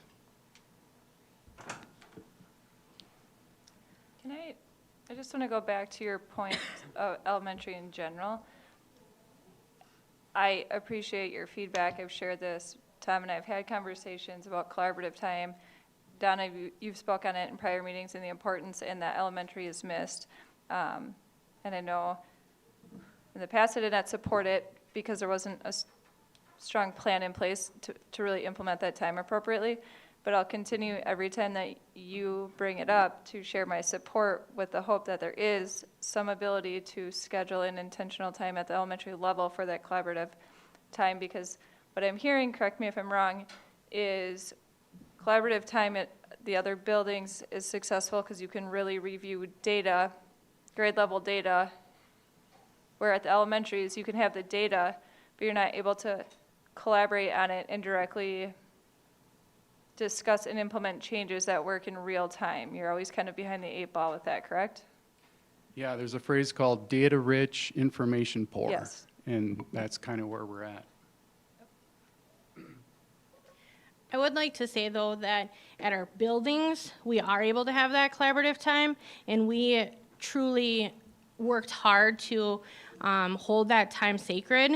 We did meet, they met weekly as a grade level team, and then we looked at data once a month, and we made adjustments based on what the data was telling us, and based on our learning from the Fast for Success training, to identify what the data is telling us and what changes we need to make, and that really has been beneficial. And yes, it takes up their prep time once a week, and that is hard.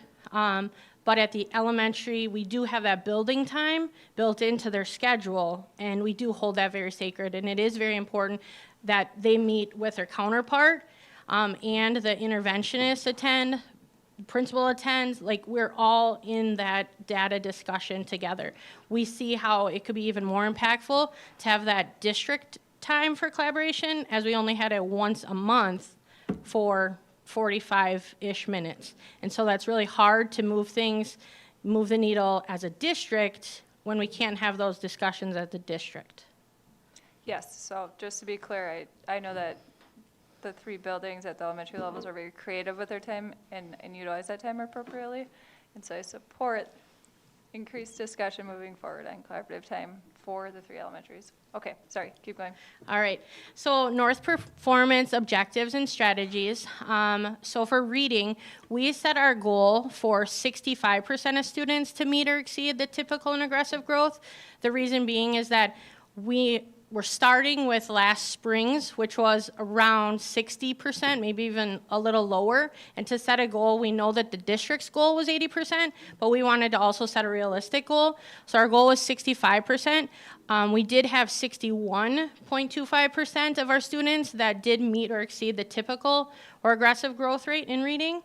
In math, you'll note that we had a higher goal because we had 79 or 70 some percent that last spring had met or exceeded their typical growth in math. So we set our goal at 85, and our actual growth this year was 70.75.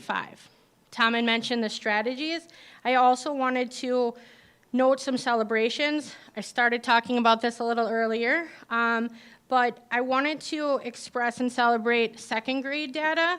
They had 87% of students that met or exceeded their typical growth in reading. Third grade had 71% that met or exceeded their typical growth. That's a huge celebration. We, as the middle school said that, and they handed out slides, we shared our growth at North and looked at all of that as well. And it's really important to celebrate. Yes, the question was, why did we put so much effort into second grade? I'm glad Tricia brought it up because it spaced me. But, you know, we looked at those students having the lack of exposure to some of the curriculum through COVID. And so that's why we focused on second grade. As I mentioned, we put a lot of efforts and teamwork into that second grade level. For math, we had kindergarten at North had 84% of students meeting or exceeding the growth in math. So they met or exceeded their typical growth for math in kindergarten, 84%. In second grade, 82%, respectfully, as well. I already mentioned about how we utilized Fast for Success training, but it's really important to know that in the next slide, we're going to be continuing that because we really did see the impact that training provided, not only the teachers, but the administrators to be able to help make changes and address what the needs were. We did hire Lynn Selgin as a halftime interventionist last year, continuing her this year. Tiffany Tomei, as Heather had expressed, will be at North next year, halftime as an AGR interventionist, and we also have our Jolene, who is literacy and math, and then our title teachers as well. The data does reflect that efforts in our systems of support that we've provided have really been impactful. Hey, Donna, I know as you get closer to 80% there, it gets harder to meet it, but when do you think we're going to hit that? When will all 4 grades at North hit that, in your estimation? Whew, that's a loaded question. I believe in our students. I believe in our staff. I believe in the collaborative work and the process and the collaboration that they've been doing. And I think we can meet it next year. I truly believe that what our teachers did for our students this year has been so impactful. They met the students where they were at, and as Tricia mentioned, like we had students coming in far below. We didn't just teach them what we needed to teach them, we also had to backfill. And I want to speak to East and West staff as well. Like the teachers are doing everything in their power to meet the needs of the students. So I believe that we can meet it. Again, we meet the students where they're at, and we continue to help them grow. Okay. Yeah, great growth, and I hope your estimation comes true. Oh, I'm going to speak to West, I forgot. I can't speak as much because I don't know it as delicately, but their goal was to have 63% at or above that 30th percentile, so that was the green or the blue, and they had 57.5 for reading. And for math, the goal was to have 74% at or above the 30th percentile, and they had 72.75. So as you'll note, both of them were very close to their goal, and they too utilized similar strategies with focusing on instructional practices, coaching, and providing that core support at the tier 1 level, as I noted that North did as well. Okay, so celebrations. So Andy, you asked, when are we going to hit that 80% for all?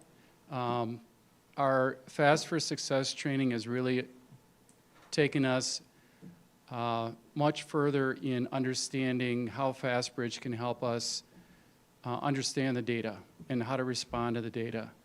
And so it can't just be, okay, we're giving our fall screener and then we wait till winter and spring. It's constantly progress monitoring. Who's going to progress monitor? How do we schedule the interventions? So that's all part of our multi-level system of support, which is next. Using the tool of EduClimber, which you'll probably hear more about, but that is a data software that's going to help us understand individual student data when we sit down and start talking about a student. What can we pull together? EduClimber helps us pull the data together and make informed decisions. So, and then continuing to build our staff capacity with our coaching support, our math team, using Dreambox in our math instruction. So some great celebrations there this year, and then continuing efforts with our PLC, making the best of our collaborative time, planning, discussing targets at every grade level, focusing on research-based instructional strategies in both reading and math, looking forward to implementing our new ELA resource, moving into the second year of Fast for Success training, and then using our funding strategically for in-class support, targeted supports, and our coaching support. So thanks. Okay, thank you. Are there any questions for the elementary? I have a question. It's a hard question. You probably don't know the answer. I don't know the answer. So the Assembly passed the Science of Reading bill, and they're supposed to, DPI is supposed to develop a new screener, which is supposed to be another 3 tests a year. Do you know if we're going to be doing that in addition to FastBridge, or is that going to take its place? Or does that, I mean, the Senate didn't pass it yet, and so I'm sure they didn't make the screener. It might take 18 months, but.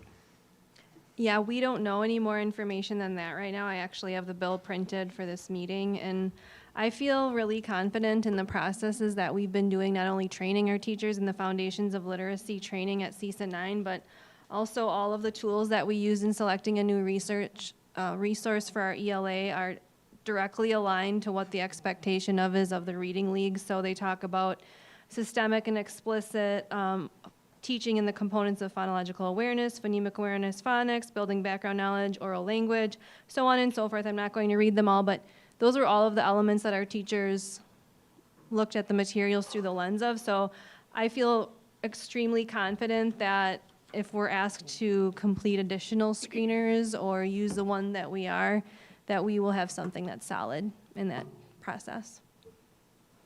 But I have no idea. It's very vague, and there's a lot of discussions that they're having, so I'm not sure yet.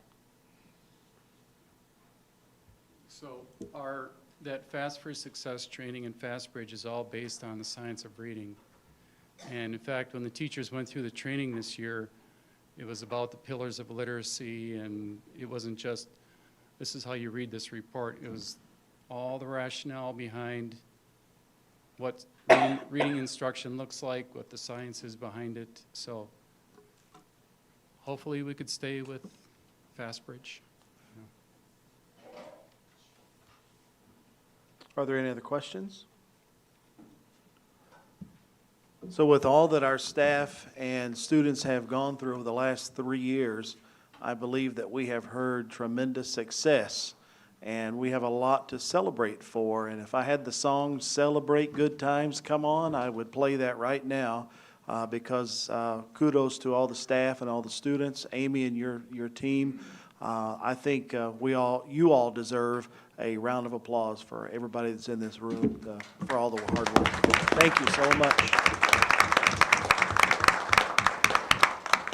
And before we jump into board action, I want to call a 5-minute recess because my computer just died.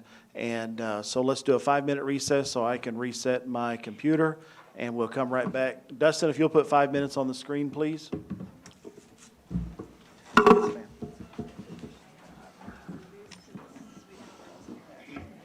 Absolutely.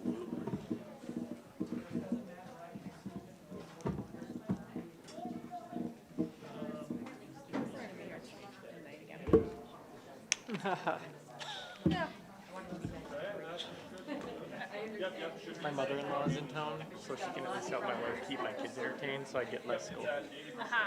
So you're like, I'm good to midnight. Yeah. The later it goes, the loopier I get. Yeah. Especially when I get to work at 6 in the morning. Yeah. I think they want to. How are you doing? You surviving? Yeah.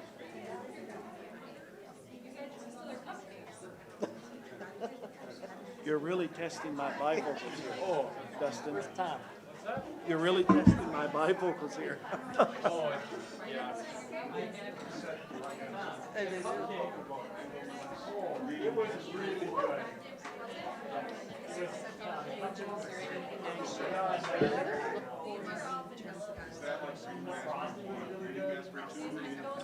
No, I just want to, I'm just gonna make a little tired of it.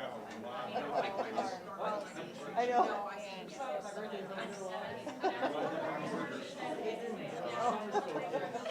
She does have some napkins over there.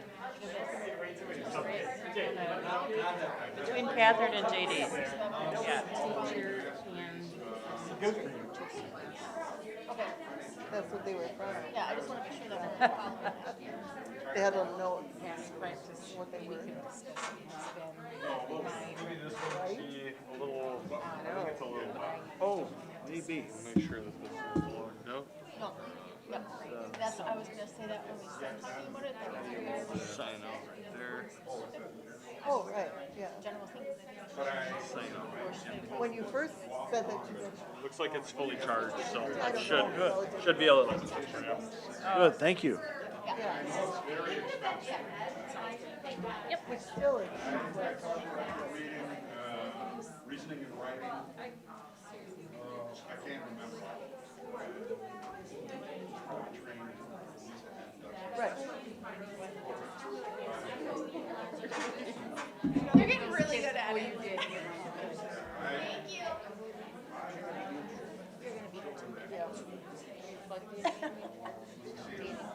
I'm trying to. He brought me a little screen, and that was straining my eyes. When I was there. The summer school kids.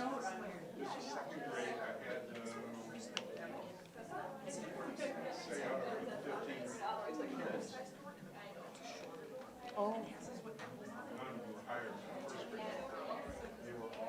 Yes.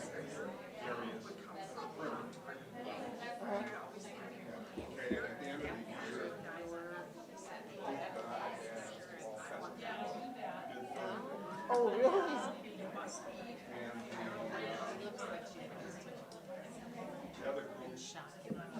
Yeah, right. So hard for her to find a bride person.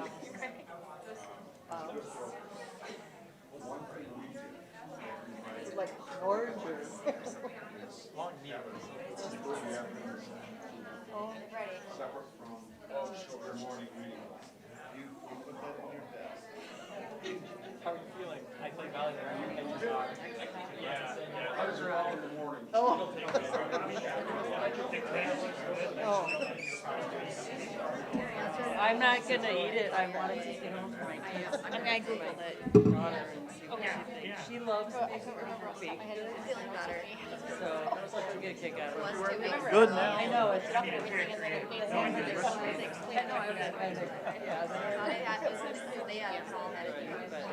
Sorry. I think it's chocolate.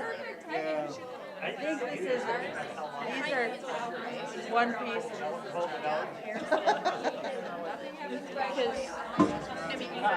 You're cute though. Well, it's my fault. I had asked Nathaniel.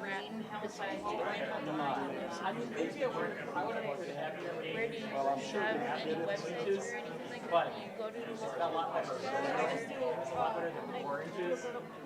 I use my. These are small. So that little store downtown, which is why really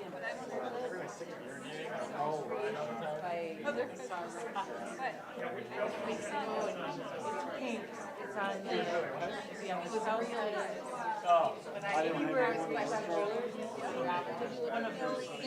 I did. I went in there and it's upsetting. Yeah. We will come back to order.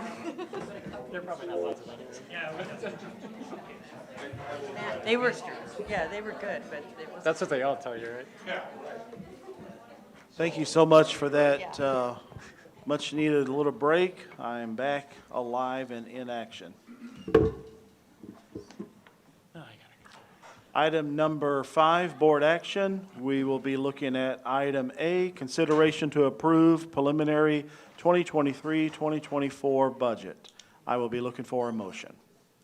I move the board approve the 2023-24 preliminary budget as presented. Motion has been made by Bobby. Would you like to speak to your motion? No, thank you. Is there any discussion of this motion? I would like Katie to discuss this a little bit, because there's some things in the legislature is doing there, and I know that's not all done, but one of the things was the high poverty aid that I saw is on the chopping block. Yes, so yearly we get about $116,000 in high poverty aid. I hate to call that peanuts, but in their eyes, it's peanuts. And so what I really think, and I really hope the legislature is trying to do, is take these little sprinkles of money that they have for all these little onesies and twosie things and really create a sustainable, equitable foundation in K-12 funding in Wisconsin. And we're kind of seeing that. The legislature has really proposed some great changes for low revenue ceiling districts. We are one of them. And so I'm excited to see what the next 2 years has in store for us. It's looking promising, better than my conservative proposal, which I was always hopeful of. But I'm thinking they're looking at, the low poverty or high poverty aid, aided districts. They're looking at transportation aid. They're also looking at sparsity aid. All of those are kind of these little sprinkles that they throw at the different districts for different purposes. And I really am hoping that they take that, repurpose it, and create a foundation that we all can stand on. So. Yeah, I'm a little concerned, I know we got the extra $1,000 in the revenue limit increase. Yep. But we're really only increasing $350 more than other districts that are not at the low revenue ceiling. That's actually incorrect from just recently what was turned out.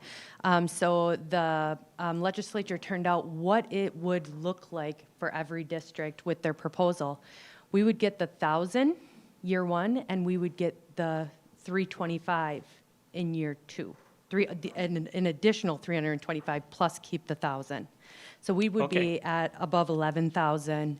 So it'd be 11,325 is what we would expect to receive by the end of year two, which is more than what even Mr. Humphreys had originally thought. So that's good. Well, originally he was asking for 1,500. Yeah, just on the base, but like he thought we would get the 1,000 and then not get either one of the additional raises, but we are. So it is bringing a little bit more equity. So. Okay. Thank you. Yes. Are there any questions in regards to the preliminary memo or the preliminary budget or the ESSER 3 doc that I had in the content? As I stated and alluded to, the legislature is coming in better than my conservative approach, but I'm not going to change my preliminary budget a million times based on what is not in stone. So I think I feel good about this as a preliminary budget, and I hope you guys do as well. Any questions in regards to that? I have one question. In the prior years, for the Boys and Girls Club, the Northwoods, I thought the dollar amount was 25,000. Is it increased now to 27, or am I mistaken? We have a slight increase in there because of, let me take a look here. So 27 for, dependent upon what that may cost. Now, what we are excited about is they received a grant that is going to help cover costs, and so that will free up the ESSER money. So we won't be looking not at the 27? full amount, Okay. not at 27, no. Okay. Nope, we're in the works of what that may look like, but it will be substantially less than that. Okay. Thank you. Yep. Are there any other questions for Katie Ann?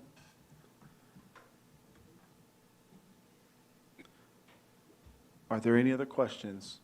Hearing no questions or discussion, the voting device is now open.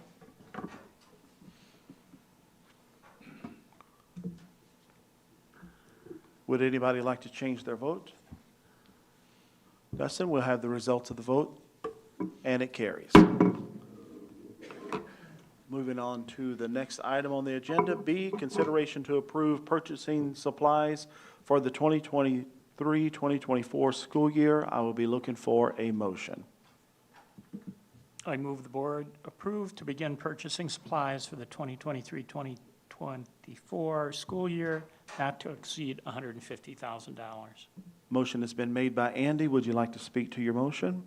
No, this is something that occurs every year, and so we're good. Any other questions or discussion on the matter? Any other questions or discussion? Hearing no questions or discussion, the voting device is now open.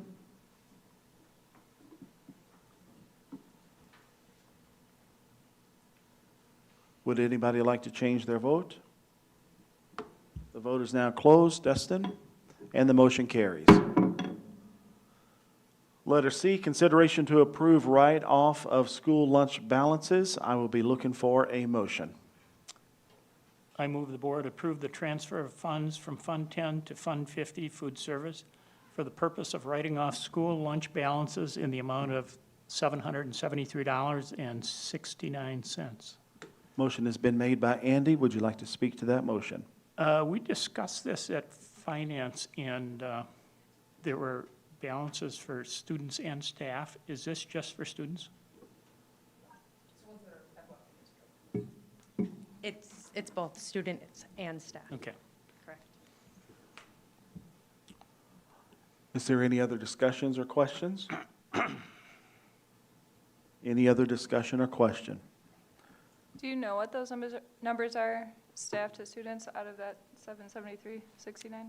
I do. Are you looking for an exact number, or are you looking I mean, for a if you have it. percentage? Or so staff make up,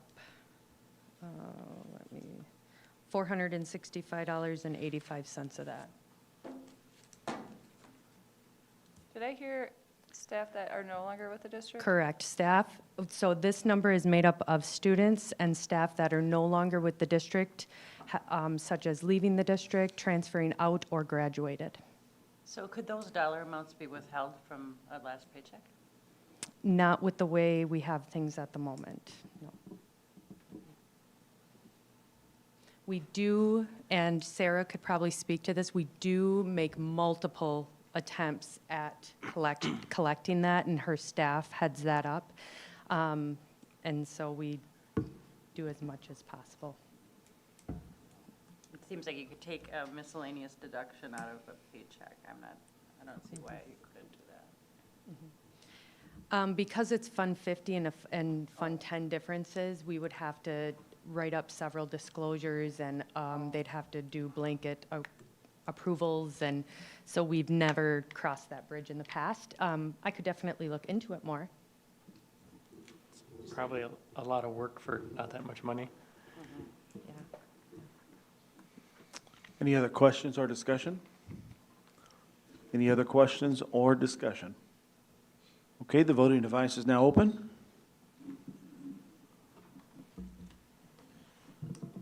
Would anybody like to change their vote? The vote is now closed. Dustin, thank you. And the motion carries. Letter D, consideration to approve the purchase of food service equipment. I will be looking for a motion. I move the board approve the quote from Strike Equipment for 3 tray lines, 2 steam tables, and 1 counter in the amount of $126,930. Motion has been made by Andy. Would you like to speak to your motion? No. Are there any questions on the motion on the floor? Sarah's at the mic, ready to answer your questions.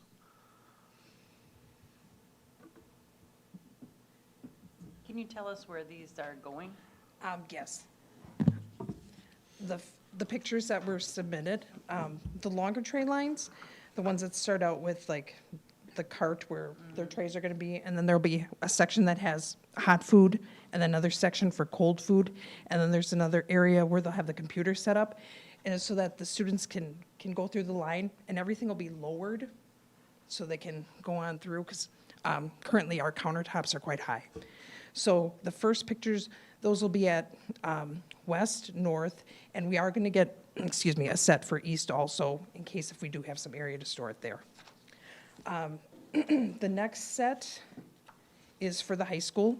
We'll be opening a 4th lunch line, since we're going to 2 lunches.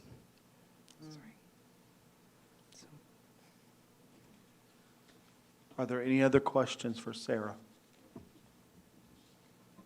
Are there any other questions? Okay, the voting device is now open.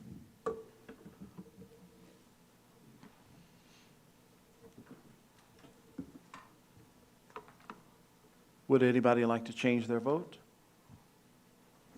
The vote is now closed. Dustin? And the motion carries. Thank you.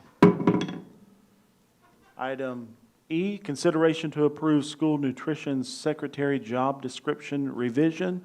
I will be looking for a motion. I move the board approve the school nutrition secretary job description revision from a part-time position to a maximum of 35-hour per week benefit eligible position. Motion has been made by Jill. Would you like to speak to your motion? No, I'd maybe defer to somebody from finance. I assume this was probably taken to finance committee. No, it wasn't. I think it was in Personnel? Personnel? Why don't I remember this? It was not Sorry. discussed. Oh, okay. It was fine. Was it finance? Okay. Yeah.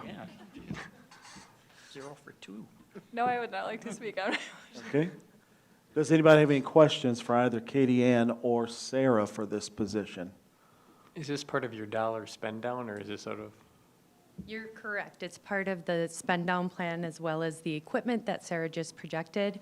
What we're doing is we're rearranging a few job duties, and Sarah is going to now be taking up the school end of the web backpack program as well, which right now lies in my office, which is kind of disconnected. And so with her taking on those additional duties and some others, we would like to provide her the capacity and the time to be able to do so. But part of the spend down plan.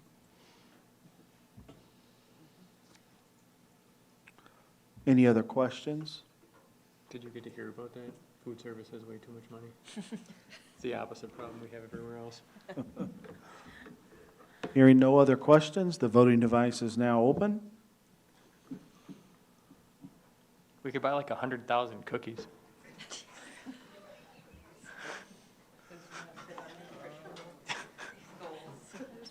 Going through. Sorry. Okay, would anybody like to change their vote? Voting is now closed. Dustin? And that motion carries. Item Letter F, consideration to approve full-time maintenance substitute. I will be looking for a motion. I move the board approve a full-time maintenance substitute as presented.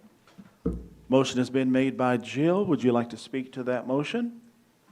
It was presented in the Personnel Committee, and I support the motion. I think it's a very creative solution. I'm excited about this.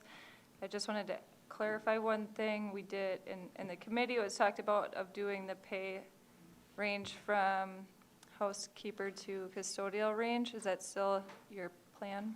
Yeah, I'd like the latitude to hire the best candidate, whichever category they fall into. Okay, thank you. Any other questions? We lost power. Any other questions? No other questions. The voting device is now open.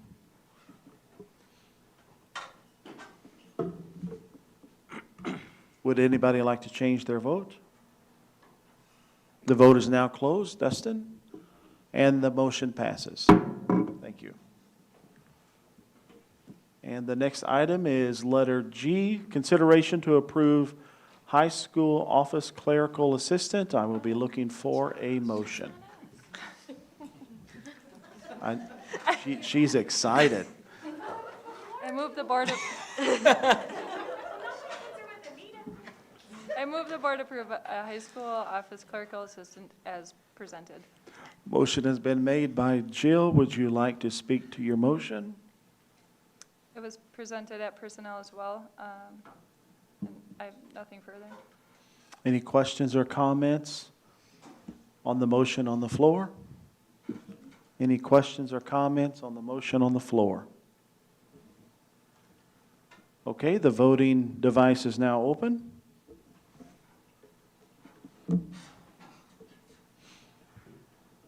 Would anybody like to change their vote? The vote is now closed. Dustin? And the motion carries. Thank you. Letter H, consideration to approve Edmentum Courseware 3-year agreement. I will be looking for a motion. I move the board approve the Edmentum Courseware 3-year agreement in the amount of $62,589, which will be funded by ESSER 3. Motion has been made by Jill. Would you like to speak to the motion? I would like to offer my speaking to the eager staff that are prepared to speak on it, if that's okay. Absolutely. Okay. You may have the floor. Okay, so my name is Bree Krutz. I will be a high school counselor next year.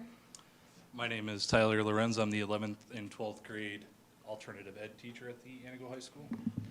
So we presented to the curriculum committee on June 5th. I presented, Tyler gave a lot of input for that presentation, and we just talked about the benefits of the Edmentum program versus what we were currently using. However, there were questions that came up at that curriculum meeting, and so I did send you some of the answers to those questions just as an attachment. If there are further questions, we'd be happy to answer them, but I do have one more thing. I know that one of the questions that kind of came up throughout this process was just what the academic integrity is of the Edmentum courseware. Some students say that it's like the easiest thing in the whole wide world, and other kids are like, I don't feel like I learned this, and so I feel like it's kind of give and take. But we do have a representative that we've been working with from Edmentum who sent a specific document that discusses the academic integrity of the Edmentum courseware, which is what we access. So I'm going to just hand that out to you now. Thank you. While Bree is handing that, yes. It was at finance committee, not curriculum. So if you're sitting here going, I don't remember this, you don't. It's finance. So while Bree is handing that out, does anybody have any questions that you would like to present to Bree or Tyler?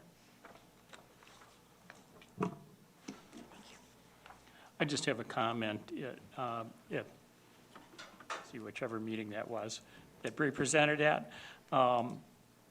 She presented some data that showed Edmentum being much more successful for students than the RVA courses. And I think a lot of that is just due to Tyler. A lot of the students that were taking the Edmentum were in the WINGS program, am I correct? Yes, sir. And I think they really need that support, those students, and I think you've done a tremendous job with the WINGS program. And I think it would be good no matter what you're using, but if this is what you like, and I hope you can continue that success. Thank you. And the reason that on page 2 of the document that I gave you is because at that finance, because it was apparently finance committee meeting that we were at, I said, I think it'd be interesting to give a snapshot of our summer school credit recovery students because they're a much different population. I have some students who sit there and are like, I'm not gonna do anything today. I'm like, okay, I'm not gonna force you to do anything. But then I've got some really motivated students as well. So we had 41 students who were enrolled in online credit recovery classes this summer. At 3 o'clock on Thursday, we had 17 students who had earned a total of 15.5 credits towards graduation. At this point, we have 20 students who have earned 18 credits towards graduation. And so I feel like that 50% success rate still overpowers or is better than the success rate that we've had on the RVA course content. And now I have been teaching math for credit recovery summer school, which is fine, but they do need a little bit of support. And so our credit recovery students, for the most part, are in Tyler's room or in Tiffany Tank's room, that Robin's Nest, that lower grade alternative education setting. So, Tyler, are you teaching during summer school here?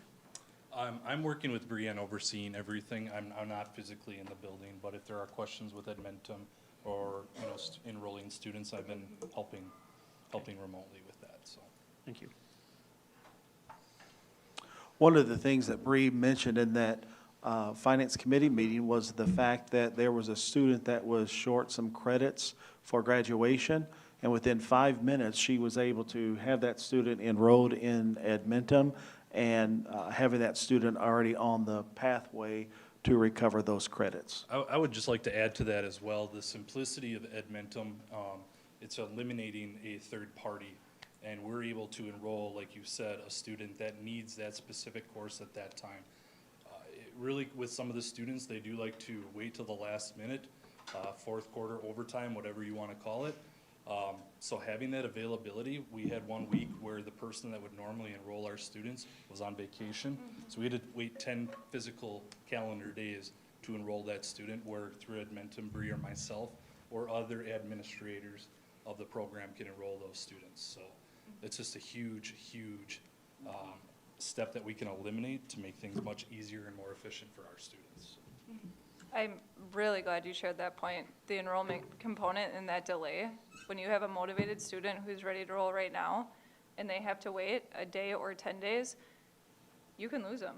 So that's a huge point. I'm glad you brought that up. And the other thing is just the updated course log compared to what RVA has to offer.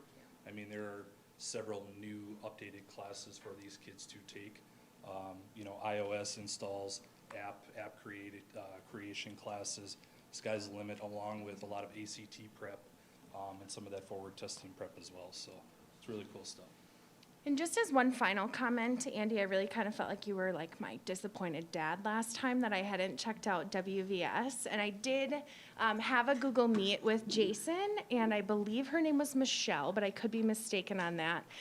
And while I don't think that WVS will meet our credit recovery curriculum needs, Clint and I have already started a discussion on if WVS courses could fit in some capacity, or just what their offerings are could fit in some capacity. So I did meet with WVS, and I don't feel like credit recovery-wise it would fit our needs, and that's why we're still asking you to approve the Edmentum curriculum. But it could fit in some way. This is our CESA program? Dr. Yeah, WVS? Wisconsin Virtual School is CESA, and Yep. yeah, and I would agree with you there that I think there are some students that would be better served by courses in WVS. And Clint and I, obviously we're like pulling out a couple student names that we thought of, like, oh, this could be really fitting for them, because we don't want to leave any students behind. And so what they offer could be really helpful for that. And then, Is that like different kind of courses? well, so for $2,000 a semester, they offer a full-time course enrollment with case management, weekly check-in, like, they really kind of take that student under their wing. And we have some students where the regular education setting just isn't the best spot for them, and so they're asked to work in an alternative setting or on online classes. But the check-ins, because we have so much going on here, the check-ins or the regular communication with them sometimes falls by the wayside. Whether we like to admit that or not, it just does. And so we think that with some of those students in those, I don't want to say extreme circumstances, but very rare occurrences, WVS could be a good partnership for an instance like that. Last thing I have is Edmentum does communicate with our Infinite Campus so that there would be alerts to our parents if there's any discrepancies as failing grades or missing assignments, notifications from the instructors directly. Huge, huge, huge. So. While I was waiting today, and apparently very antsy, I logged in and I was doing some grading and I saw a student was online working. I could send him a message and say, keep up the great work. I appreciate that you're logged in right now, as I am as well working on this. Like, the communication is just, it's seamless. And so I'm really hopeful that you will trust our judgment and that Edmentum is the best for our students moving forward. Any other questions or discussion? Any questions or discussion? Hearing none, the voting device is now open.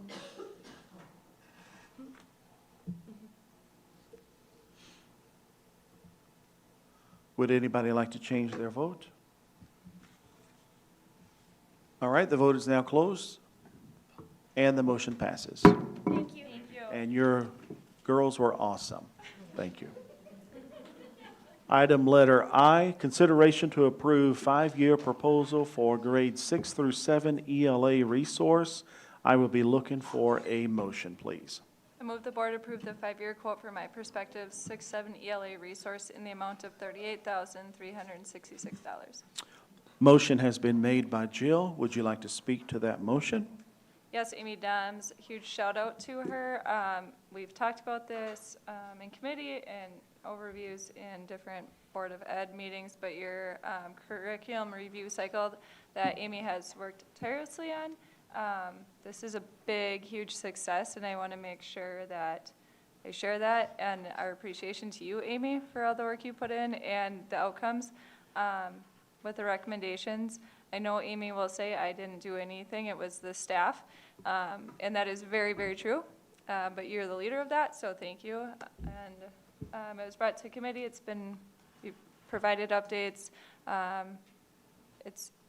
The recommendation comes after a lot of diligent efforts and review and feeling confident from staff feedback on what works best in our district. And then I would defer to Amy for anything else. Staff here, you guys are all excited. Do you want to do this? Nod your heads, yes. Yes. Any other questions, comments, or discussion? I have one. And Amy, thank you so much for your curriculum review that you established and everything. That took a lot of work and everything, and I appreciate all the time and effort that you have done on all this. With that being said, it's been brought to my attention that this particular curriculum, and I also know that the time essence of this, has some things in there that I don't think we would want, to promote in our school district. So I think I should go back to committee for a more thorough review. So I would like to make a motion to send this back to a committee. And then in addition, then the new curriculum director would be able to, whoever that may be, would be able to vet it as well, make sure this is what they want to go with. May I speak to the second part? Can you wait just 1 second? Let me explain. So you're wanting to commit or refer this back to committee? Yes. To commit or refer is amendable, it is debatable, and it does require a majority vote. So now the comments and the discussion are not toward the motion, but it's toward the commitment or referral of this to go back to the curriculum committee. Yes, I don't want to put words in your mouth, curriculum committee, yes.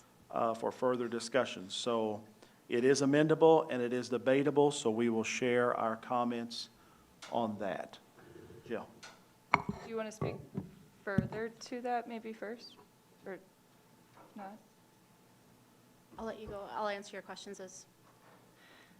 So the second part, bringing it back to committee, we did discuss that, Danny and I and Dr. Sprague. Due to the resignation, that will come later in the agenda. So would it make more sense to not bring it back to committee, but wait until the, what month are we in, June, July, Board of Ed meeting to provide a potential, to have somebody fill the upcoming vacancy and have that as a collaborative effort with the staff and that new admin. That being said, it was determined to bring it forward tonight because of the extensive amount of work that Amy and our staff have put into it, and it would really negate the effort that was put forth to get it to this point. The recommendation is based off of review of resources and really looking at what meets our district's needs the best. And we had staff tonight that shared, you know, like not feeling heard and appreciated. There's a lot of time put into this that I really don't think we would be doing any favors to our staff if we postpone this. The other thing is the staff are prepared to move forward as soon as they're able to get the material. And so by delaying it, though, I could argue both ways. And in fact, I did, because I really wanted to make sure we were making a good decision. Delaying it ultimately just impacts staff because they have less time to familiarize themselves with the resources, therefore then impacting the students. So I would oppose that, though I appreciate your feedback. So Jill, I want to make sure the chair's clear on what you're asking. You are speaking against the commitment, or you are offering an amendment to what she's offering to commit this or refer? Because I heard you say something about waiting until next month for something. I clarify. just wanted the board and staff and anybody watching to know that that question was posed. I posed that question to Danny and Dr. Sprague together, and we had a pretty intensive discussion, wanting to make sure that we made the right decision in weighing all sides of it. And ultimately, the recommendation is what fits our students' needs the best and would delay staff. So I'm sharing that I would like to move forward with the original motion, and I don't want to get the terms wrong, so the original motion is what I would support as opposed to postponing or delaying anything. Okay, so you're speaking against the amendment? Yes, thanks. Okay. Would anybody else like to speak in favor of or against the amendment? Am I able to speak? Oh, sure, I'll let you. And I appreciate your work. I know it was a lot of work and staff's work and input in this, and I know how much work it was. I just have a question. I'm wondering how much you reviewed the process that we went through this year. What do you mean? We had scoring documents brought to the curriculum committee. Yep. We have extensive input from our teachers. I feel like if there are decisions made that are against the teaching staff's will, that will not be for the betterment of the school. And because I have submitted my resignation, you should not feel as though that we do not have capable people to carry out the decision, or that it would be very disheartening, and it would be very disheartening for the staff. And I apologize to any staff that may feel that that's my meaning behind my motion. It was not. I know we have very capable staff. All I was saying is that the new person that comes into the role might be, have some, not like this for whatever reason. And so I thought it would be better if it was something that person decided that, yes, I can get behind that. I agree with that type of thing. I didn't agree to this. This is the teacher's consensus. Okay. So what brought this up was, it was sent to me that the Quincy Notre Dame High School also took a look at this particular curriculum, and in their review, they found that this contains, and I know this is going to be, you know, a little bit of a heated discussion probably, but contains critical race theory components. And the majority of us sitting on this board ran during our election to the public that we were completely against CRT, and we would be trying to get it out of our schools. And so I just want to make sure we're going to look at this curriculum very thoroughly before we spend the money and the contracts with it because of that.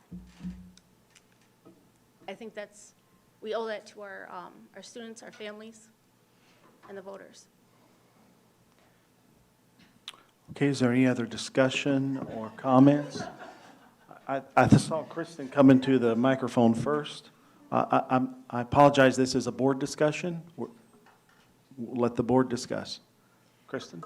I just think that we owe it to our staff to show that we trust their opinion. They did thoroughly review multiple sources. This is the one that they chose.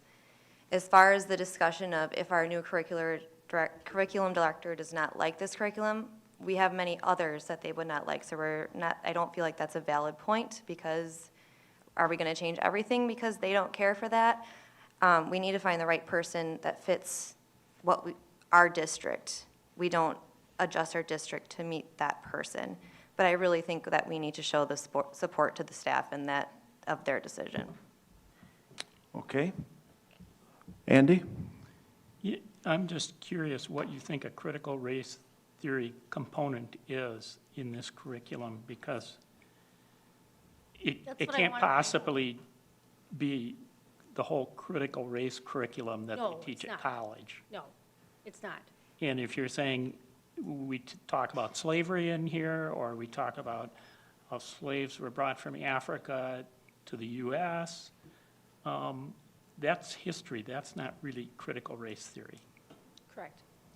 And I'm not saying it's the college level critical race theory either.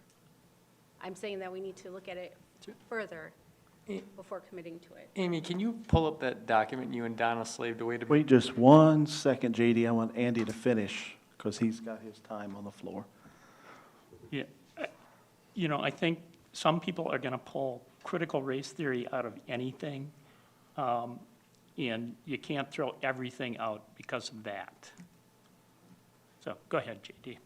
Thanks. JD, go ahead now.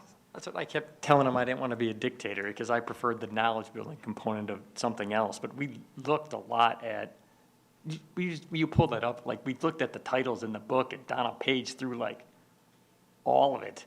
It didn't, just so you guys can see, like, I don't know, I read a little book about the Constitution and about the 4th of July, and it was So not there are a like, lot of documents. I feel like Just this the- is like rehashing.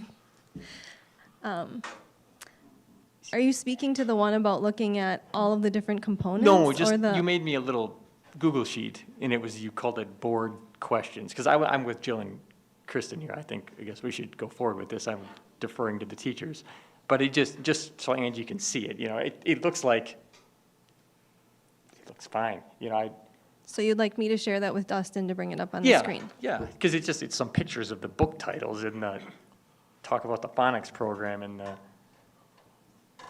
While Amy is sharing that, I will say that I want to concur, go back with what Jill said. Jill and I met with Dr. Sprague this past Wednesday, and this did come up, and we spent a lot of time discussing this. And I even went back, JD, and said that whenever we adopted Lucy Calkins here, that the next administrator coming in, which was Dr. Sprague, she didn't like it, but she had to live with it because it's what the board approved. And I don't want to thumb my nose up to all the work of the staff, so I will have to agree with Jill and Kristen and JD on this and say this needs to go forward. I'm opposed to sending this back to committee. Can I call the question? You may. We've had, before you call the question, we've had 3 people to speak in favor, or 1 person to speak in favor, 4 people to speak, 1 person to speak to send this back to committee, 4 people to speak to not send this back to committee. I want to open it up to see if anybody else would like to speak in favor or sending this to committee. Does anybody else want to speak in favor of the amendment of sending this to committee?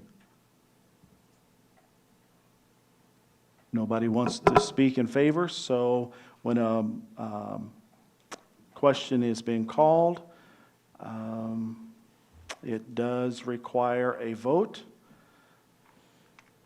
Help me here, Julie. That's what I'm looking at. Previous question. Here we go. It is not amendable, it's not debatable, and it does require a 2/3 vote. So the question has been called. It requires a 2/3 vote. Dustin, are you prepared for this vote? The question that you are voting on is to refer this back to committee. Yes? You refer this back to committee? We're voting on calling the question. Oh, yes, sorry, thank you. We're voting on to call the question. If you want to call the question, yes. If you do not want to call the question and have further discussion, it is a no. Is that clear to everybody? Thank you, Andy and Kristen, for helping me out. Sorry, one more time, Danny. If you are voting yes, you're calling the question for an immediate vote. If you vote no, you are voting that we have more discussion. Everybody understand? Voting device is now open. Would anybody like to change their vote? The vote is now closed. And the motion carries. Previous question arise. The vote on the floor is I move the board approve. The motion on the floor is I move the board approve the 5-year quote for My Perspectives 6 through 7 resource in the amount of $38,366. If you are in favor of that motion, you will vote yes.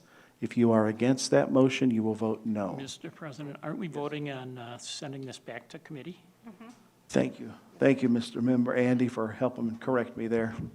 The vote on the floor is to send this back to committee. The vote on the floor is to send this back to committee. Yes, you want to send this to committee. No, you do not want to send this to committee. Does everybody understand? The vote is now open.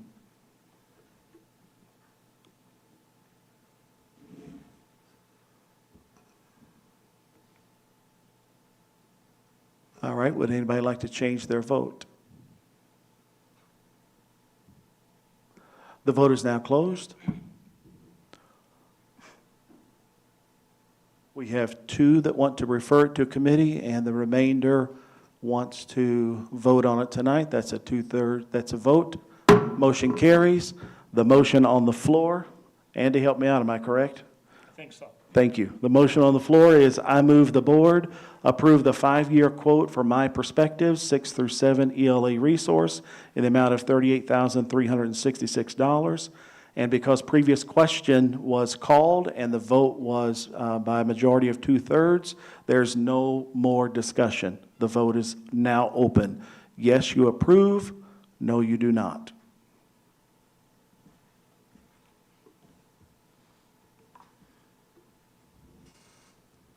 Yes, we approve, Yes, you approve the motion. Which is voting for the curriculum. I move the board approve the 5-year quote for My Perspective 6 through 7 ELA. Yes. Any other questions? Anybody like to change their vote? Okay, the vote is now closed. And we have 2 opposed, and the motion carries. Item J, consideration to approve 5-year proposal for K through 6 ELA resource. I will be looking for a motion. I move the board approve the 5-year proposal for Houghton Mifflin Harcourt for K through 5 ELA resource in the amount of $285,988.83 to be paid with ESSER 3 funds. Motion has been presented by Jill. Jill, would you like to speak to your motion? Yes, I will speak to the motion. Same as comments I shared from the Prior agenda item, this was thoroughly reviewed in our curriculum review process led by Amy Doms, and then a lot of diligent efforts, countless efforts by our staff. So the recommendation comes from the staff. Amy oversaw that process. And I just wanted to share one additional thing going back when the discussion to move forward with bringing this to the board tonight was had with Julie, Danny, and myself. As curriculum and instructor committee chair, the reason I wanted to ensure we moved forward was when Dr. Sprague shared, if we would have postponed to July, it would simply be then the preference of the admin in that position versus what the staff have determined to be the best fit for our student population. So that was really significant. I appreciate that feedback, Dr. Sprague. I think it is our due diligence to move forward with it tonight, and I appreciate the staff's time and commitment to this. Thank you. Okay, is there any discussion on the motion on the floor? Any discussion on the motion on the floor? Hearing no discussion on the motion on the floor, the vote is now open. You are voting to approve the 5-year proposal from, is that Houghton Muffin? For K through 5 ELA resource in the amount of $285,988.83 to be paid with ESSER 3 funds.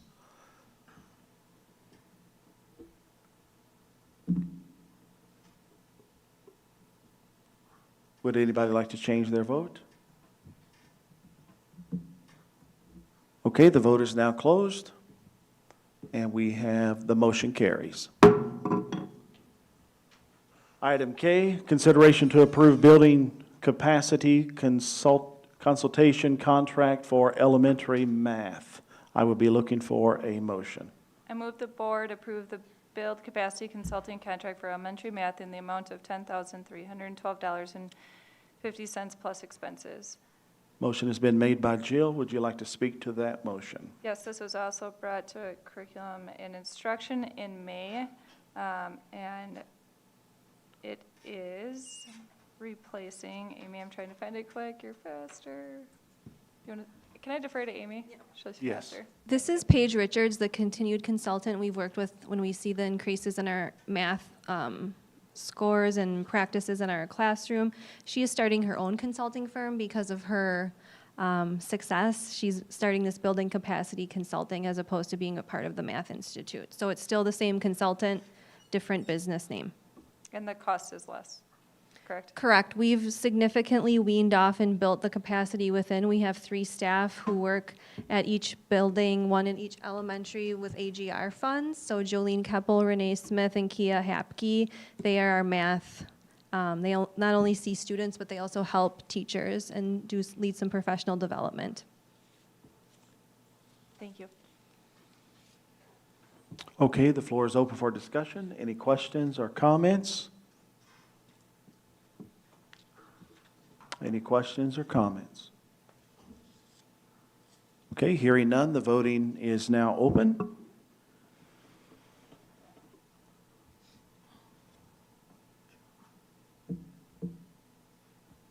Would anybody like to change their vote? The vote is now closed. And the motion carries.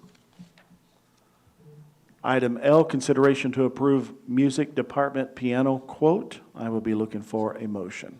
I move the board approve the quote from Hyde Music for 2 Yamaha pianos in the amount of $4,556. Motion has been made by Jill. Would you like to speak to that motion? That was brought forth to committee with recommendation to move forward for board vote tonight. All right. Is there any questions or discussion? Any questions or discussion? All right, the vote is now open.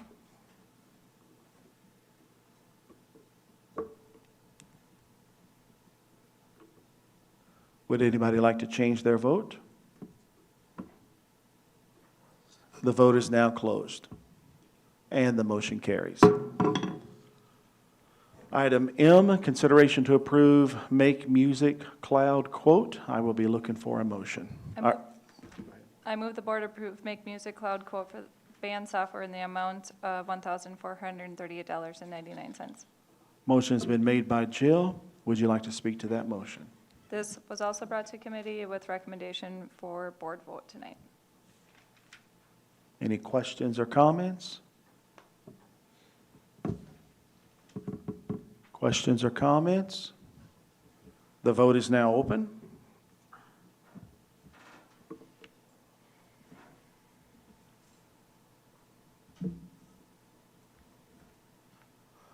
Would anybody like to change their vote? The vote is now closed, and the motion carries. Moving on to, thank you, Amy. Moving on to item N, consideration to approve lawnmower replacement. I will be looking for a motion. I move the board approve the bid from Reister and Snell for a lawnmower replacement in the amount of $41,578.10. Motion has been made by Andy. Would you like to speak to that motion, please? We discussed this in Buildings and Grounds, and these are the, similar to the lawnmowers Jake has been using, and this mower also comes with 3 attachments, I believe. We'll use it with 3 attachments, yeah. And so, yeah, it's the best bid. Does it have auto steer?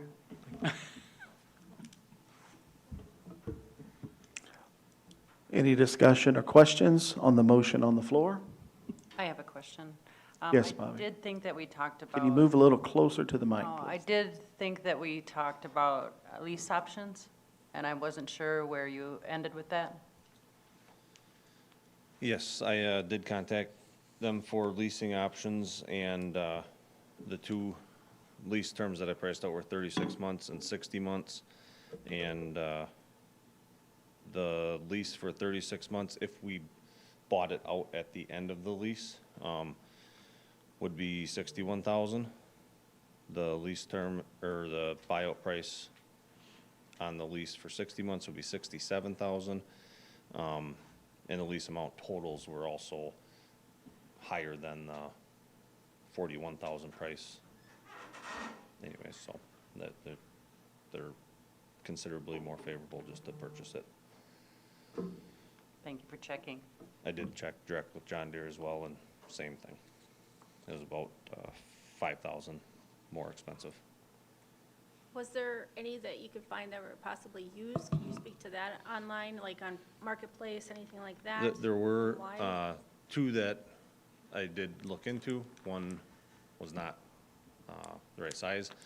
The other one was a much smaller powered unit. It did not have a cab. It did not have a number of the features that we were looking for, so I deemed it that it would not meet our needs. Okay. And also, I just want to say that this will be paid for by unused or a surplus of fuel funds. Katie, if you can speak to that a little bit.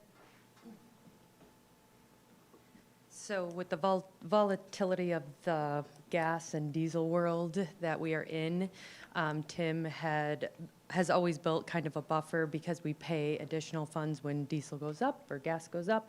And so we had leftover of about $39,000 in that account that we could repurpose to purchase this equipment with this year. So that's why we're looking to pull the trigger. And the difference will be made up by the trade-in value, is that correct? Yeah, we have a value of $6,000 for a trade-in. I think we could possibly get more of that on an auction site, so I'll put a reserve of that on, see if it sells. If not, we'll trade it. Okay. Jake, I'm sorry, you probably said this, but is this do baseball fields too, or just right around here by the high school? We use this all across the district. Neboken, at all the athletic fields at times. Obviously, we use the most efficient one for the area, but it certainly services every one of our properties in some way, shape, or form throughout the entire year.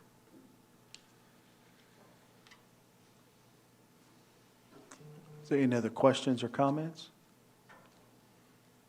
I do want to say thanks to Jake for doing a lot of legwork on this, and after the committee meeting, even there was other questions that he went and found answers for, so thank you so much. Any other questions or comments? The vote is now open. Would anybody like to change their vote? The vote is now closed, and the motion carries. Consideration to approve second reading of NEOLA Update Volume 32, Number 1. I will be looking for a motion. I move the board approve the second reading of the NEOLA Update, Volume 32, Number 1. Motion has been made by Bobby. Would you like to speak to that motion, please? Just that we went through each and every policy with the exception of the two that are mentioned in Agenda P and Q. Other than that, no. Okay. Anybody else have a question or comment? Any questions or comments? Okay, the voting is now open.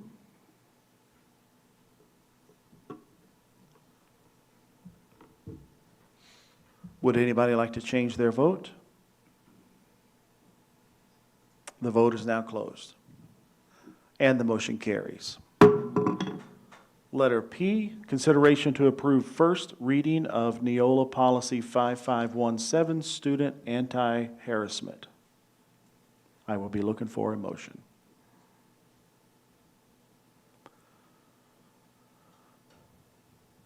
Would anybody like to make that motion? Would anybody like to make that motion? I move the board approve the first reading of NEOLA Policy 5517, Student Anti-Harassment Revision as presented. Motion has been made by Bobby. Would you like to speak to that motion? Just that the changes are noted there in green, and that this is only the first reading, so we could have further discussion on it going forward. But it looks to be grammatical language changes. Any other questions or comments? Angie? So at the committee meeting, I thought we decided that we were going to add in some verbiage around where it says the board will investigate all allegations of harassment and so on. That was going to be the board through Or the designee, yeah, will investigate, because as it reads now, it sounds like we are the ones doing the investigation and all this, and we're not. Dr. Sprague, if you'll address that, because we did talk about that, and you have better knowledge than I. So when we reached out to NEOLA, they indicated that in the bylaws, whenever the term "the board" is used, it is implied that it means the board's employee is district administrator and his or her designees. So that suggestion was made that we should add the board or its designee or designees.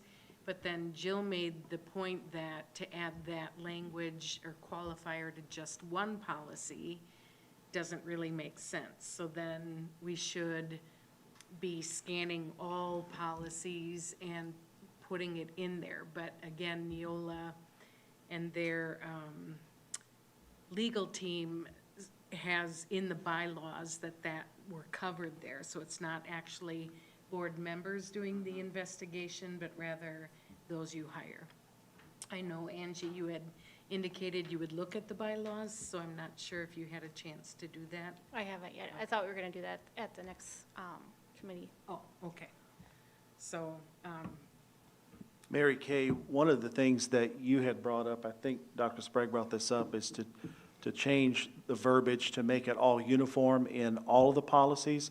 How long was that process for one of the policies that we changed through NEOLA? Wasn't it a year-long process? It's probably been 3 different revisions that they keep coming up. What they're doing with this revision is just changing Board of Education to the board. Yes. So with something like this, every time you would see the board, to add this designee to it would be lengthy. Yes. Where it's already covered in the bylaws. Yeah. Jill? So to add it would clarify who is doing it. However, the question posed, is it worth the time and money to invest into that process to add or designate when the bylaws identify that. So it's really there already.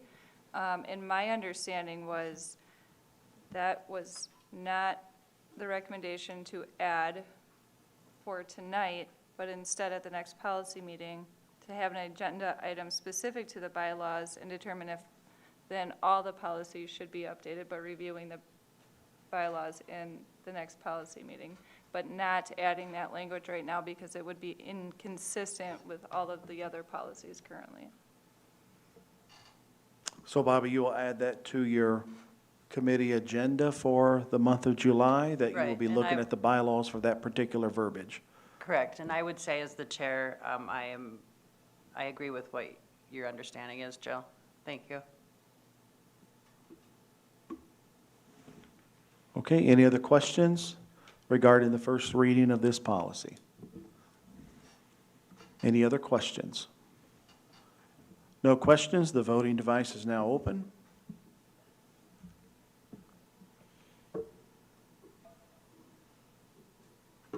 Would anybody like to change their vote? The vote is now closed.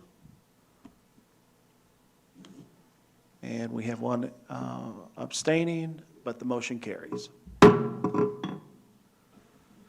Letter Q, consideration to approve first reading of new NEOLA policy 8802, patriotic activities and observances. I will be looking for a motion.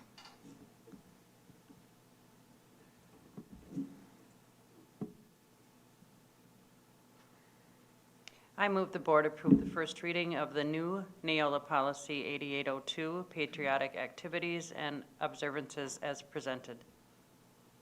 Motion has been made by Bobby. Would you like to speak to that motion? Just to also clarify that this was reviewed at the committee level. And I believe it separates patriotic activities and observances from religious activities and observances. Okay, so it's just the clarity to separate those two. So this language was here before, it's now just lives on its own policy number. That's why you see it's a new policy. It's, Right. so board members, if you have not had opportunity, please look at that verbiage that's in there. And if there are questions, bring it to the policy committee meeting or to Bobby's attention for next month's meeting. Are there any further discussion on this? Any further discussion? Okay, the voting device is now open. Would anybody like to change their vote? The vote is now closed. And the motion carries. Moving on to item R, consideration to approve delegate to CESA 9 annual convention. I will be looking for a motion. I move the board approve Andy Mary as delegate for the CESA 9 annual convention to be held August 1st, 2023. Motion has been made by Jill. Would you like to speak to that motion? Andy has been the delegate, and I would make the recommendation to continue with that. He's done a wonderful job. Any discussion? I just have one question. Yes. You're on the board for the CESA 9, correct? What's your position on the board? President President? or chairman, yeah. Okay. I just want to make sure that that's Yeah. stated, that we know that Yeah, he's this the is- president and you're going to be the delegate for This the... should have happened at our organizational meeting, and there was some confusion about whether, you're elected to the board for 3 years, so that you would assume that automatically makes you the delegate, but somebody at the DPI says, no, you got to appoint the delegate every year, so. And Andy's been doing this, and he was appointed there. This will be the third year consecutive for this term. He's been there a lot longer than that. And I want to thank Andy for bringing this up and making this right, so we have this on the agenda. Thank you, Andy. Any other discussion? Hearing no discussion, the voting device is now open.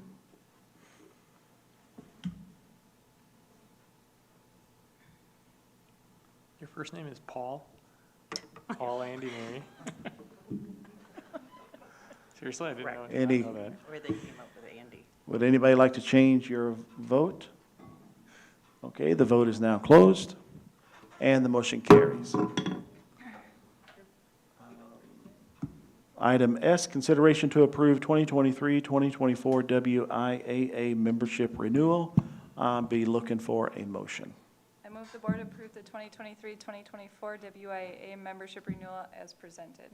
Motion has been made by Jill. Would you like to speak to the motion? This is just the annual renewal that is brought to the board yearly. No Absolutely. significant changes, correct? Yep. No. Any questions, comments, discussion?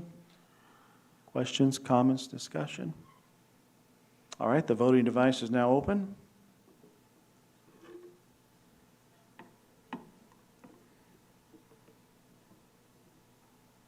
Would anybody like to change their vote?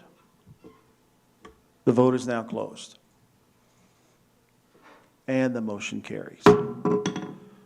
Okay, I do not have the authority to change the letters of the agenda, so we will continue with item T, report of donations, and then item U will be that retirement and resignations. Letter T, report of donations, I will be looking for a motion. I move the board accept the following donations: $5,000 from Schumann's Companies, Inc. for Greenhouse Project, $1,000 from Optimist Club of Antigo for Greenhouse Project, $310 from various donors for the Clara R. McKenna Aquatic Center in memory of John McKenna, $250 from John and Jamie Myers for the Clara R. McKenna Aquatic Center in memory of John McKenna, $100 from Bridget Robb for the Clara R. McKenna Aquatic Center in memory of John McKenna, $10,000 from Satori Company for the Greenhouse Project, $100 from Lynette and William Shartner for Neboken Environmental Education Center in memory of Bill Johnson, $800 from Pete and Pam Botts for AHS Band, $300 from Lakeside Market for AHS Band, $500 from the Vaughan Companies for AHS Band, $250 from Johnson Electric Coil Company for the Greenhouse Project, $100 from Peter Mann and Mary Tyler for the Clara R. McKenna Aquatic Center in memory of John McKenna, $400 from Michael Blood for AHS Drama, Jerry Awards Busing for a total of $19,110. Motion has been made by Bobby. Would you like to speak to your motion? Just thank you to the generous donators, as always. Absolutely.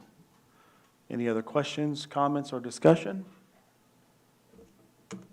Katie Ann, you probably don't have it right on you, but could you send us an email and let us know what has come in for the greenhouse project to date as donations? Thank you. Any other questions, comments? Okay, the voting machine is now open.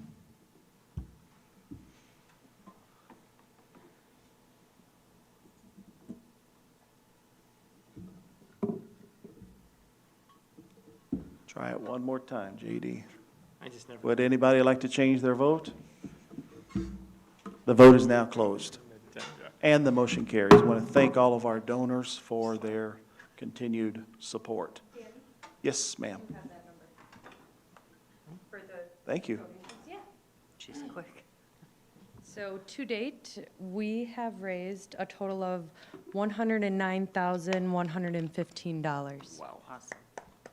Yes, that's a great. Let's give a hand clap to our community for supporting.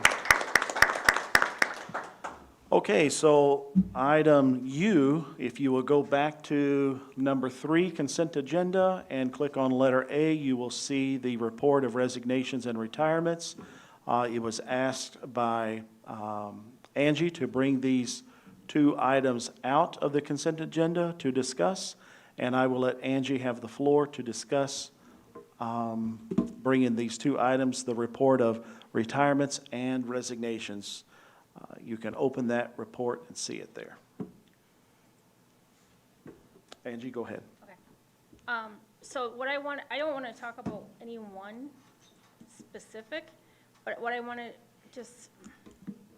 I want to make sure that we're following our policy. And so like if if staff or administration has employment contracts and they were to resign early from their contract or whatever, I feel like it should be standardized across the board that if they have a penalty for breaking contract, that it's enforced across the board. There's no favoritism, there's no whatever, so like, it's cut and dry, so people know if you break your contract, and I think that's standard for most companies.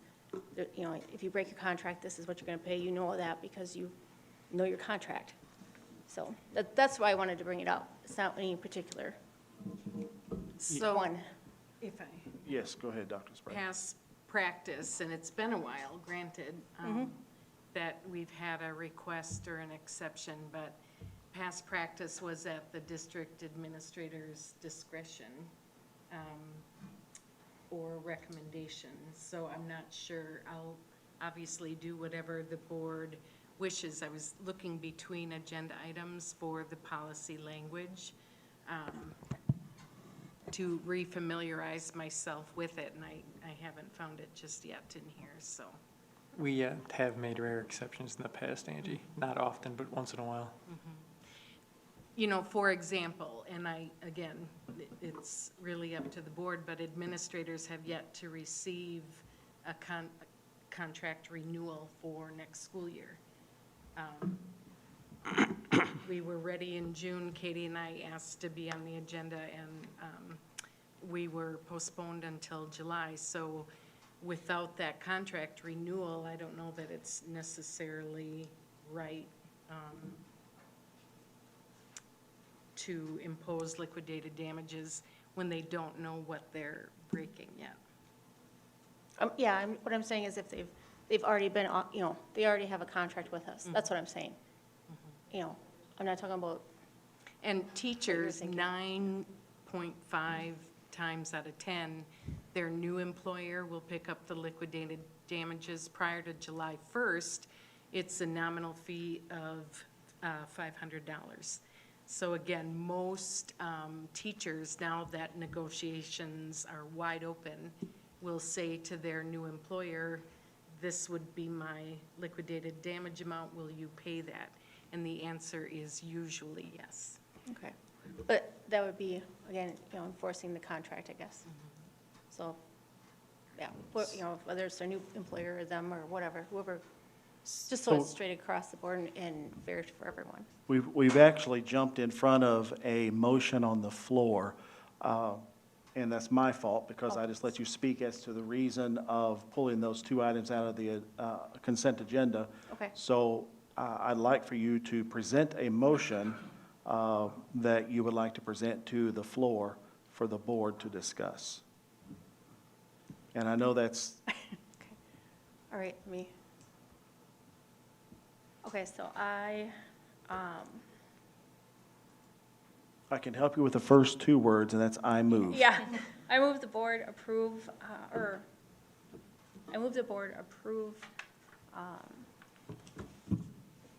following contract language. I'm trying to think how to word this. As written in the contract with. Can we do that here because it's not noticed? We need that to be a separate agenda item. I think you just have to accept these, right? Or no? No, this is where, if I recall, we've done this in the past, because I know we have waived the liquidated damages in the past for some because of other, whatever reasons that they have given. So in the past, at some point we said. Think about that motion. If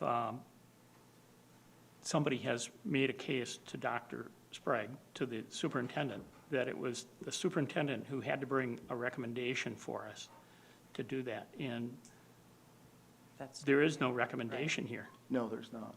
Am I correct, Dr. Sprague? I guess the recommendation was not to impose liquidated damages because there was no contracts, right? Or did you not call that a recommendation? That may have been requested in one of the letters, but I'm not hearing anything from Dr. This Sprague. motion is only to accept the resignation and retirements. We actually do not. Without the detail of the liquidated damages, that would be a separate We do not have a motion on the floor currently. For what you're, Then I'm going to put one on the floor. I make, Well, you can't yet until she's got the floor. Angie's got the floor. What you have so far is I move the board approve contract language. Is that what you have, Mary Kay? Yep, following contract language as written in the contract. Yes. Because that would pertain to the one request. Yes. Okay, so let me Let's- clarify. Help me out here. Not all, Let me clarify this. What's on the motion is, I move the board approve following contract language as written in the contract. Is that what, Mary Kay, is that what you have written? I do, I'm just wondering if that's appropriate for this agenda item. Because we're just approving the resignations Yeah. and retirements. That should be the motion. Okay, so I'm trying to help this along too. This can be part of the motion by saying I approve the resignations and retirements in addition to following the contract language as written in each contract. Yes, that. So you're going to approve the resignations and Yes. retirements in the motion? and Well- not two separate things? Yeah, that works. Dr. Sprague, you wanted something to say? not all requests to waive liquidated damages are indicated here, though. They're not all in letters to the board. I understand that. That's why I'm saying it should be, to be fair to everyone, it should be just straight across the same. Everybody should be treated the same. Otherwise you're playing favorite, it seems. Well, I don't, You know, but I mean, that's what it could be perceived as. Okay, so the motion on the floor is this following now. Hold that question, Kristen. I move to approve the resignations and retirements following contract language as written in the contract. May I? Now you may. I feel like that the statement is irrelevant because that, just because it's written there is not, we're not approving that or not approving it at that time. Any of those discussions need to occur in closed session, correct? Specific to that contract? No, because we're not naming the contract or the person. But there's no request in there for it to happen. There's no, it's a request by the individual. Nowhere in there does it say that we're going to do that. Am I missing? Right? That we're just, any of that negotiation would happen at a later date once we approve the resignation. I know that in the past that we have not waived, and we have waived. We've done both. But doesn't that occur during a separate agenda item at closed session? It happens when we're approving. Yes.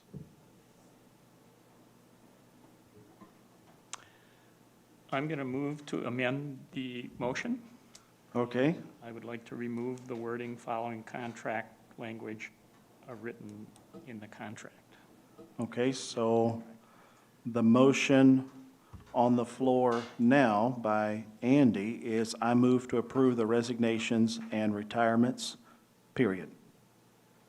That's what I'm amending to. That's what you're amending to. All discussion goes to the amendment of I am moving to approve the resignations and retirements. That is the motion currently on the floor. may I ask a question? You may ask a question. Y'all keep me straight. Dr. Sprague, help me. So at what point then, Andy, do we discuss liquidated damages and the language that we have in place? Whether we're waiving or not waiving, at what point, in your opinion, do we discuss that? Somebody would have to request to have liquidated damages. They would have to request that to the superintendent, and the superintendent would make a recommendation to us. And at that point, we could vote yes or no. So then that should come from Dr. Sprague as a separate item? Now we're back to being separated again. Yeah, I think, I'm trying to understand the process too. if you accept resignations, and then at a later point or another agenda item or a closed session, you would discuss liquidated damages across the board. Does that apply to the resignations you've already approved? I think that's what you're getting at. What does that process look like? And I'm also curious if there's a policy, Angie, that you have in mind, a reference regarding liquidated damages? No, because it would be in the individual contract. Okay, I thought you had said earlier following policy. So thank you for Following contract. fixing that. Thank you. Yeah. And I guess I'm just confused because the discussion of employee contracts is a closed session item. True.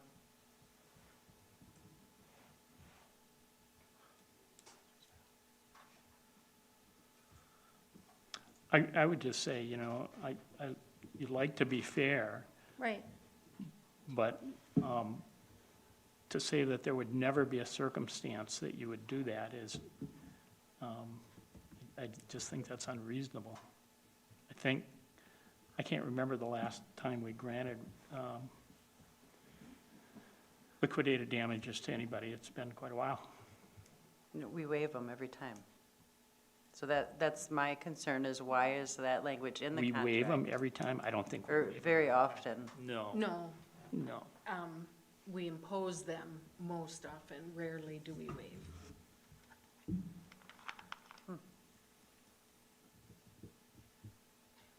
The board, within the last 5 years, changed it to a scale based on timing, because obviously after August 1st, it's much more difficult to fill. Right. And takes the hiring committee's time away from other duties, so it is more costly, and the board made that decision within the last 5 years.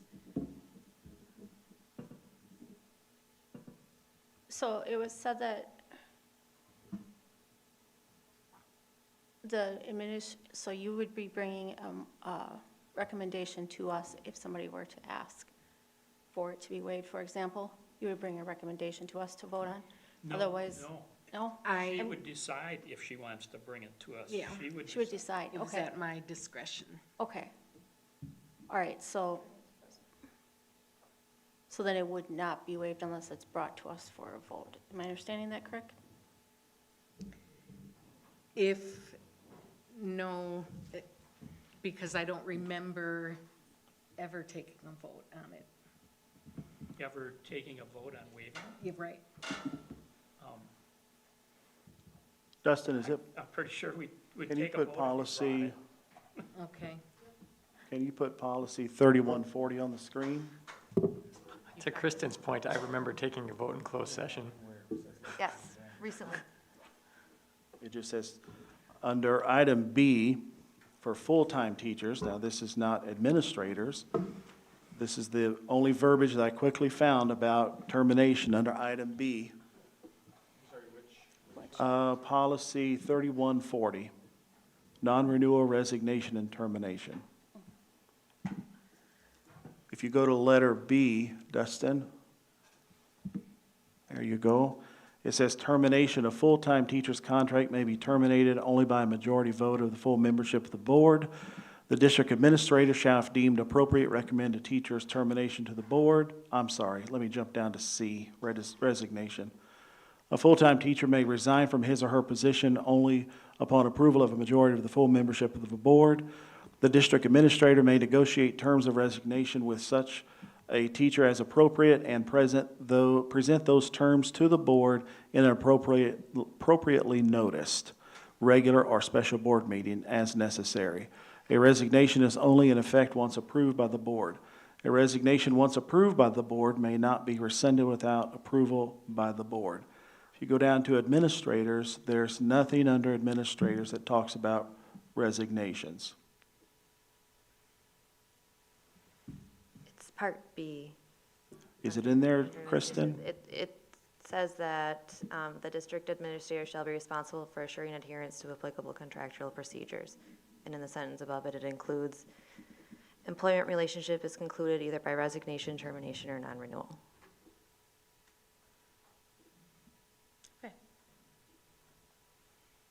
That would be my understanding.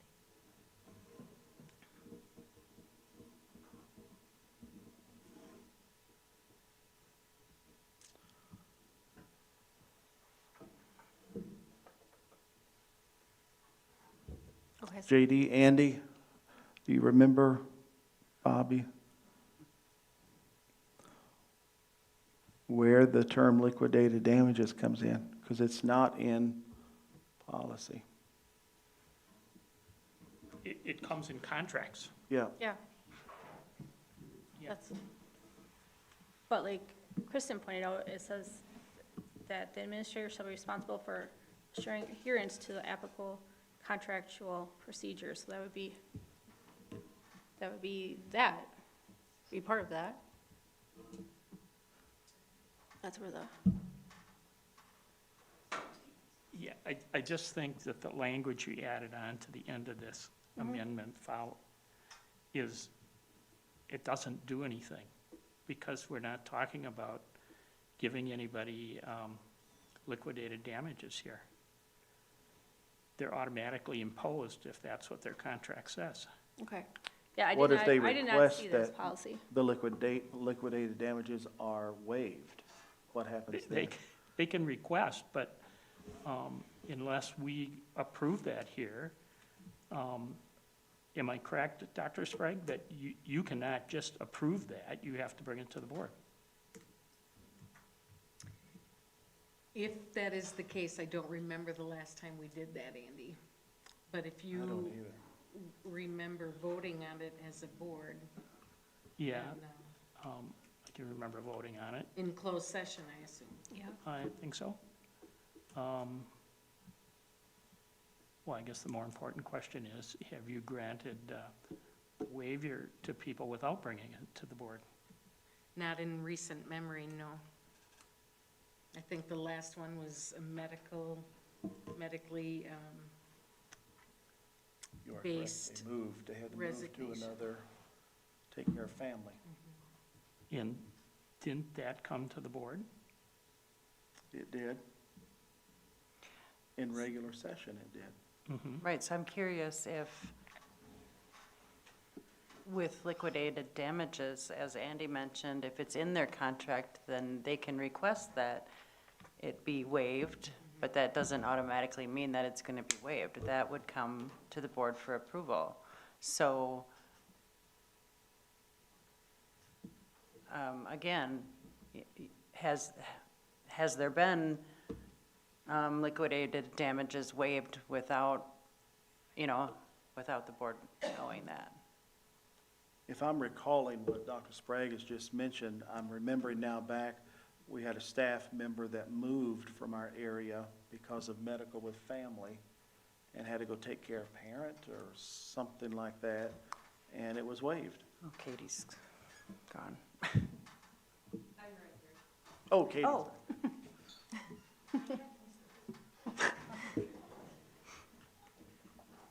Do you have any idea if liquidated damages have been imposed? Yes. Okay. Oh, absolutely. The only one that I can think of off the top of my head where we did a little bit different was when we flip-flopped a teacher with a neighboring school. We took one of theirs, they took one of ours. We both washed it.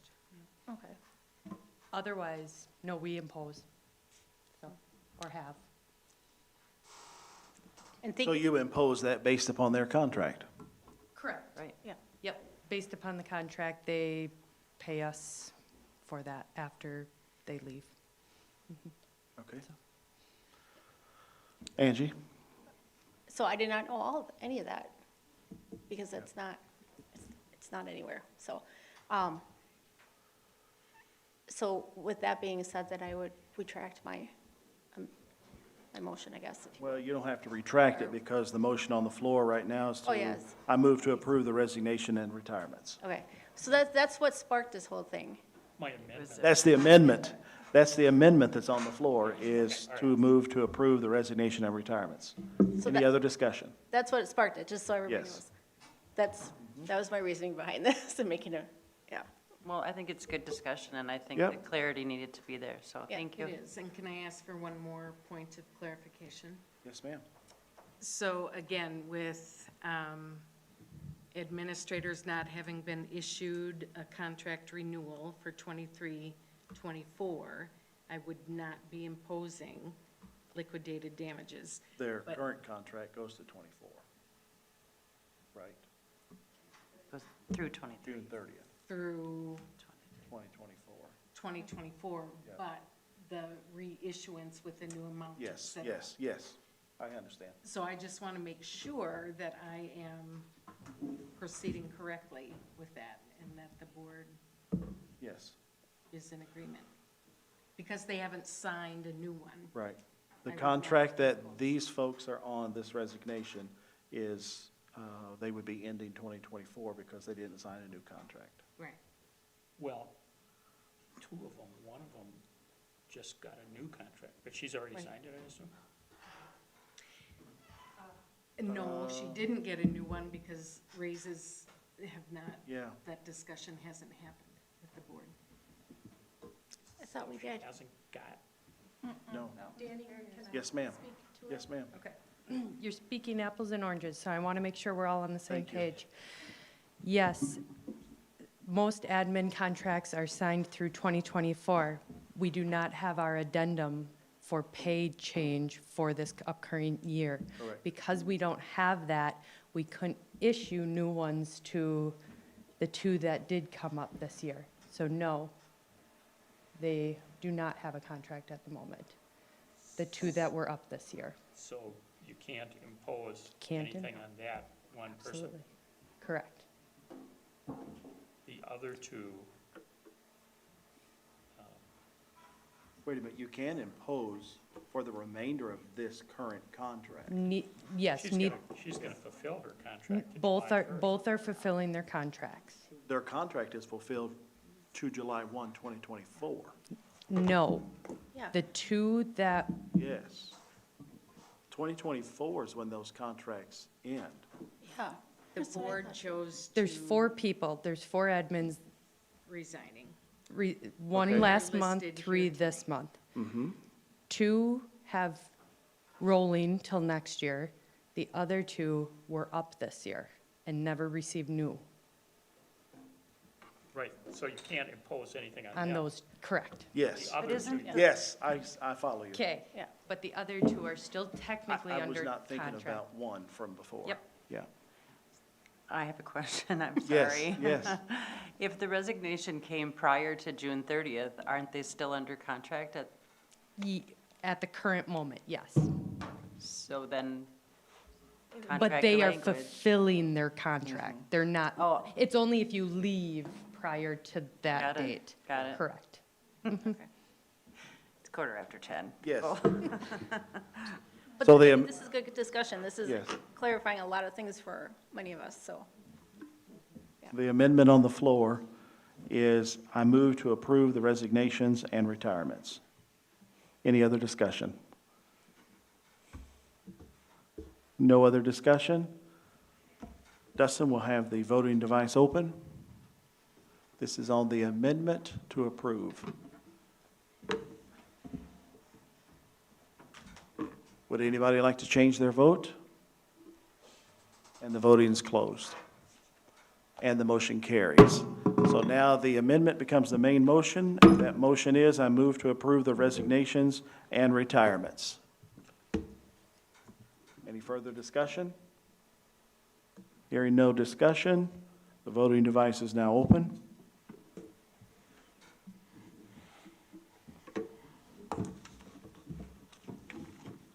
Would anybody like to change their vote?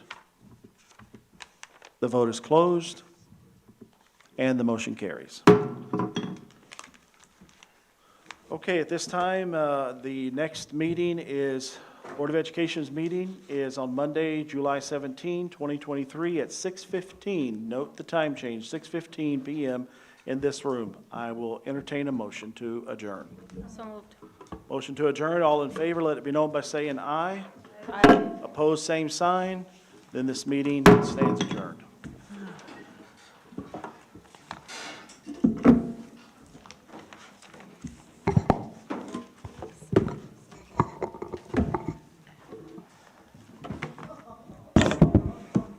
I'm told once you see them, then it goes much faster.